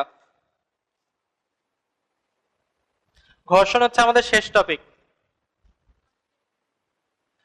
একটা কৌণিক গতির ম্যাথ আছে, এটা পরে করাই তাহলে না, আগে ঘর্ষণটা শেষ করে নিই। যদি আপনাদের এনার্জি থাকে তাহলে করাবোনি। দুপুরের ব্যাচে ভালো ছিল, দুপুরের ব্যাচে হচ্ছে মানে সকালের ব্যাচে দুটা ম্যাথ করাতে পারিনি, দুপুরের ব্যাচে ওদেরকে বললাম দুটা করাবো, ওরা আবার একটু বেশি ভদ্র, বলে ভাইয়া একটা করান, দুটার মধ্যে একটা। আচ্ছা, দেখেন ঘর্ষণের ক্ষেত্রে আমাদের যে সূত্র সেটা হচ্ছে μ = tan θ। এবার ঘর্ষণ আর হচ্ছে ব্যাংকিং কোণ এই দুটা মিশায় এক ধরনের ম্যাথ তৈরি করা যায়। সেটা কি রকম? ব্যাংকিং কোণের ক্ষেত্রে হচ্ছে tan θ = v²/rg। এখন দেখেন আপনাদের স্যার পড়াইছে না যে কোনো ক্ষেত্রে যদি ব্যাংকিং কোণ তৈরি করার জন্য উঁচু বা নিচু না থাকে তাহলে সেই ক্ষেত্রে ব্যাংকিং কোণ করার জন্য মানে ইয়েটা যে মানে এই যে কেন্দ্রমুখী বল যেটা সেটা কে যোগান দেয়? ঘর্ষণ বল যোগান দেয়। তাহলে আমরা এটাকে লিখতে পারি কি যে μ = v²/rg। অবশ্যই লিখতে পারি, কারণ tan θ = μ। তো এটা দিয়ে আমরা ম্যাথ করব। আপনারা এটা ট্রাই করতে থাকেন, আমি মানে চুপচাপ লিখতে থাকি।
প্রশ্নটা একটু আধুনিক করি না, আমরা যেরকম বাংলিশ মিশাই, সেফলি ব্রাক নিতে পারবে।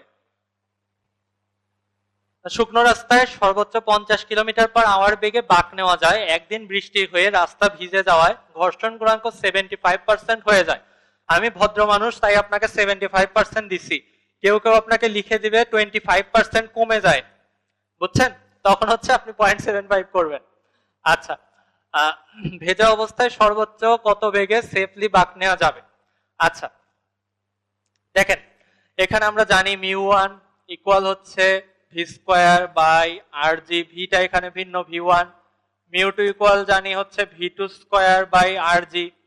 এবার এই দুইটাকে আমরা ভাগ করতে পারি, ভাগ করলে μ1 বাই μ2 ইকুয়াল v1 স্কোয়ার, ওগুলা সব কেটে যাবে কারণ রাস্তা সেম, তাই না? বুঝছেন তো? রাস্তা সেম, জিও সেম, দুই রাস্তার জন্য কি জি পাল্টে যায়? আচ্ছা, এখানে আপনি এর একটা অনুপাত পাবেন না 0.75 করলে, আর ওখানে হচ্ছে আপনার একটা বেগ দেওয়া আছে 50 কিলোমিটার/আওয়ার, তাহলে আরেকটা বেগ কত পাবেন? ম্যাথটা বেশ সুন্দর না? ভেজা রাস্তায় আপনি সর্বোচ্চ কত বেগে বাঁক নিতে পারবেন? সবকিছুর বাস্তব প্রয়োগ আছে। ওই পরবর্তীতে আর্টসের ছেলেপেলে এসে খোঁটা মারে, তোমরা এতকাল কি করলা, এগুলো বাস্তব জীবনে কই কাজে লাগে? আপনাদের কাউকে কেউ বলেনি? আমাকে তো বলছে অনেকেই যে তোমরা যে ম্যাথ করো, ম্যাথ কি কাজে লাগে?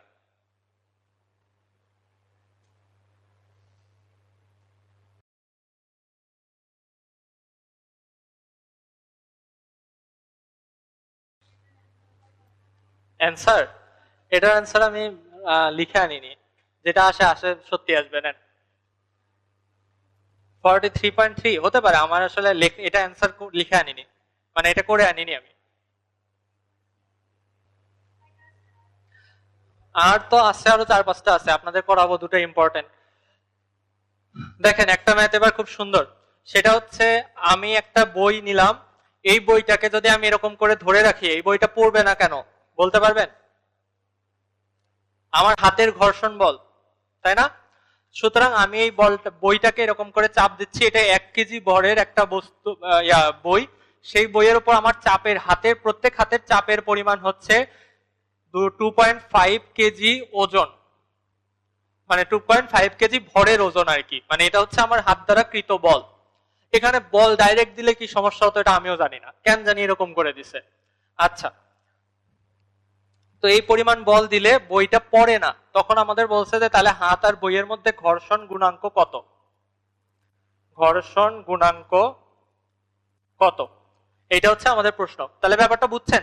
এরকম করলে যে এটা পড়বে না, সেই ঘর্ষণ গুণাঙ্কটা আমাদের নির্ণয় করতে বলছে। এখন দেখেন, এখানে আমি যে বলটা দিচ্ছি সেই বলটা কি হচ্ছে এর উপর প্রতিক্রিয়া বল হিসেবে কাজ করবে না? মানে আমি এইদিকে যে বল দিব, এইটা তো আমাকে সেই দিকে সেই বলই দিবে। আর আরেকটা বিষয় যেটা মানে বেসিক, যেটা আপনারা প্রথমে বললেন যে এটা পড়তেছে না, তার কারণ হচ্ছে ঘর্ষণ বল। তাহলে আমরা ডাইরেক্ট এটা লিখতে পারি যে এফ এফ ঘর্ষণ বল ইকুয়াল এম জি। পারি কিনা? পারি ভাই, তাড়াতাড়ি বল। এটা পারি। আচ্ছা, এবার এফ এর মান কত? মিউ আর, এটা হচ্ছে এম জি। এম এর মান আপনি জানেন কত দেওয়া আছে? এম এর মান দেওয়া আছে 1 কেজি, জি এর মান দেওয়া আছে 9.8 বসালেন। আচ্ছা, এবার দেখেন এখানে মিউটা থাকলো, আর এর মান কত হয়? প্রতিক্রিয়া বল আমরা পেয়ে গেছি, এই যে প্রতিক্রিয়া বল, এতখানি বল মানে এত ওজনের বল, এত ভরের বল আর কি। তাহলে 2.5 ইন্টু 9.8 ইকুয়াল 9.8। এবার বলেন যে এটা ঠিক আছে কিনা?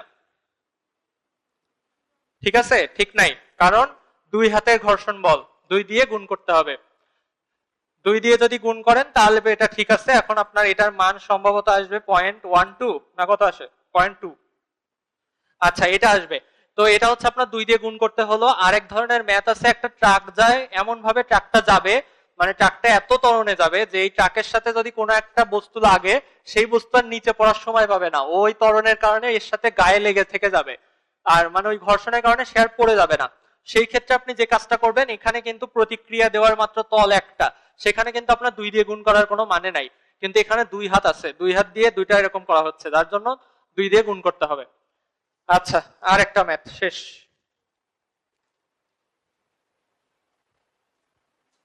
লিখছেন? আচ্ছা, এটার আগে একটা সূত্র লিখে নেন। সেটা হচ্ছে যে একটা এরকম যদি বস্তুকে যদি আপনি এরকম করে ঘুরান, এরকম আমরা ঘুরাইছি না ছোটবেলায়, এরকম সুতা বেঁধে, সেই ঘুরানোর সময় এটা যদি থিটা কোণে থাকে, যদি থিটা কোণে থাকে এবং এই সুতার টান যদি টি হয়, সুতার টান টি হয় এবং এটা যদি এম ভরের হয়, তখন এই সুতার টানের যে সমীকরণ হবে সেটা হবে হলো M V square by R plus M G cos theta. এটা হলো সার্বজনীন সূত্র। যদি থিটার মান 0 হয়ে যায় তাহলে এইটা চলে যাবে, শুধু এমজি থাকবে, তখন সুতা কি কেন্দ্রমুখী বল প্লাস এমজি, তাই না? আর যদি উপরের দিকে থাকে তখন হচ্ছে 180 ডিগ্রির জন্য এটা নেগেটিভ আসবে, -1 নেগেটিভ। তার মানে উপরে থাকলে সুতার টান এই সুতার টান বলতেছি, এইদিকে কেন্দ্রমুখী বল আর এইদিকে হচ্ছে ওজন, তাহলে নাকচ হয়ে কমে যাবে, বুঝছেন? আর ওটা হচ্ছে সার্বজনীন সূত্র। এই হলো এটা। আর যে ম্যাথটা আমাদের লাস্ট ম্যাথ সেটা হলো এটা দিয়েই, সেটা হচ্ছে যে একটা সুতা 16 কেজি ভরের টানটা সহ্য করতে পারে, হ্যাঁ, সর্বোচ্চ 16 কেজি সহ্য করতে পারে। সেই সুতাতে যদি আমি 1 কেজি ভরের একটা বস্তু ঝুলাইয়ে যদি সেই সুতাটা এরকম ঘুরাই, একটা কেন্দ্র করে ধরো 1 মিটার সুতা, সেই সুতাকে যদি আমরা এরকম 1 কেজি ভর নিয়ে ঘুরাতে থাকি, তাহলে কি তার কেন্দ্রমুখী বলটা আস্তে আস্তে বাড়বে না? বাড়তে বাড়তে একটা পর্যায়ে সে কিন্তু 16 কেজি ভরের বলের চাইতেও বেশি হতে পারে। সুতরাং একটা পর্যায়ে এই 1 কেজি নিয়েও সুতাটা ছিঁড়ে যেতে পারে। তো বলছে যে এটা ছিঁড়তে গেলে মানে সর্বোচ্চ, মানে ছিঁড়বে না এমন অবস্থায় সর্বোচ্চ আরপিএম কত, সর্বোচ্চ আরপিএম কত, মানে সর্বোচ্চ কত আরপিএম পর্যন্ত একে ঘুরালে ছিঁড়বে না সেটা বলছে। তাহলে দেখো সর্বোচ্চ এর যে ক্ষমতা সেটা হচ্ছে 16 কেজির ভরের সমান, মানে 16 কেজি ভরের ইয়ের সমান। এইটা হচ্ছে তার সর্বোচ্চ বল না, মানে সর্বোচ্চ বল সে সহ্য করতে পারে, তাই না? এই সর্বোচ্চ বলটা কি হবে? তার সর্বোচ্চ কৌণিক বলের সমান হবে না, ঠিক কিনা? এখন দেখেন আমাদের বলছে সর্বোচ্চ আরপিএম বের করতে, তাহলে এখানে আমাদের এটার দরকার নাই, আমরা কি ইউজ করব বলেন তো? এম ওমেগা স্কোয়ার আর। এখানে আমাদের দেওয়া আছে 1 কেজি ভরের বস্তু আর দেওয়া আছে 1 মিটার। আপনি এই পাশে ভাগ করলে ওমেগা পাবেন কিনা? ওমেগা পাবেন। তাহলে একটা ওমেগা পেলে সেটা হচ্ছে আপনি পাবেন রেডিয়ানে। এবার ওটাকে যদি আপনি 2 পাই দিয়ে ভাগ করেন তাহলে পাবেন হচ্ছে পার সেকেন্ডে, আর ওটা হচ্ছে মিনিটে চাইছে আরপিএম, তাহলে আবার 60 দিয়ে গুণ করবেন, আরপিএম এ চলে আসবে। আরপিএম এ মান আসতে পারে হচ্ছে 120, এটা লিখে রাখেন, বাড়িতে ট্রাই করে দেখতে পারেন, 120.79 আসতে পারে। আমি অ্যান্সার দেখে নিয়ে আসছি, অ্যান্সারের সম্ভবত এটা আসার কথা। আচ্ছা, তো এই গেল হচ্ছে আমাদের ইয়ে। আর মনে হয় 1-2টা অঙ্ক আছে, ওগুলা না করলেও চলবে আপনাদের। এই পর্যন্তই থাকলো। যারা এখন পরীক্ষা দিবেন দেন, যারা বাড়ি যাবেন যান। আপনাদের সাথে হয়তো এটাই আমার লাস্ট ক্লাস হতে পারে, এরপরে আমি জানি না আছে কিনা। সবাই ভালো মতো পড়তে থাকেন, অবশ্যই ভালো হবে। বুয়েট কেন হবে না? আপনি পড়লে অবশ্যই মানে পারবেন, এই ধরনের এগুলো কনসেপ্ট ডেভেলপ করবেন, ভালো মতো পড়বেন, ইয়ে করবেন। আর কিছু টেকনিক খাটাবেন, যেমন প্রিলির জন্য প্রিলির টেকনিক, তখন আপনার যেই ম্যাথ সলভ করলে চলবে না। প্রিলির জন্য আপনাকে যত বেশি এমসিকিউ সলভ করতে পারেন তত ভালো। সেই জন্য মানে প্রিলিতে আপনার টার্গেট করতে হবে যত বেশি অ্যান্সার করা যায়, তখন আপনার এমসিকিউ যত দ্রুত করা যায়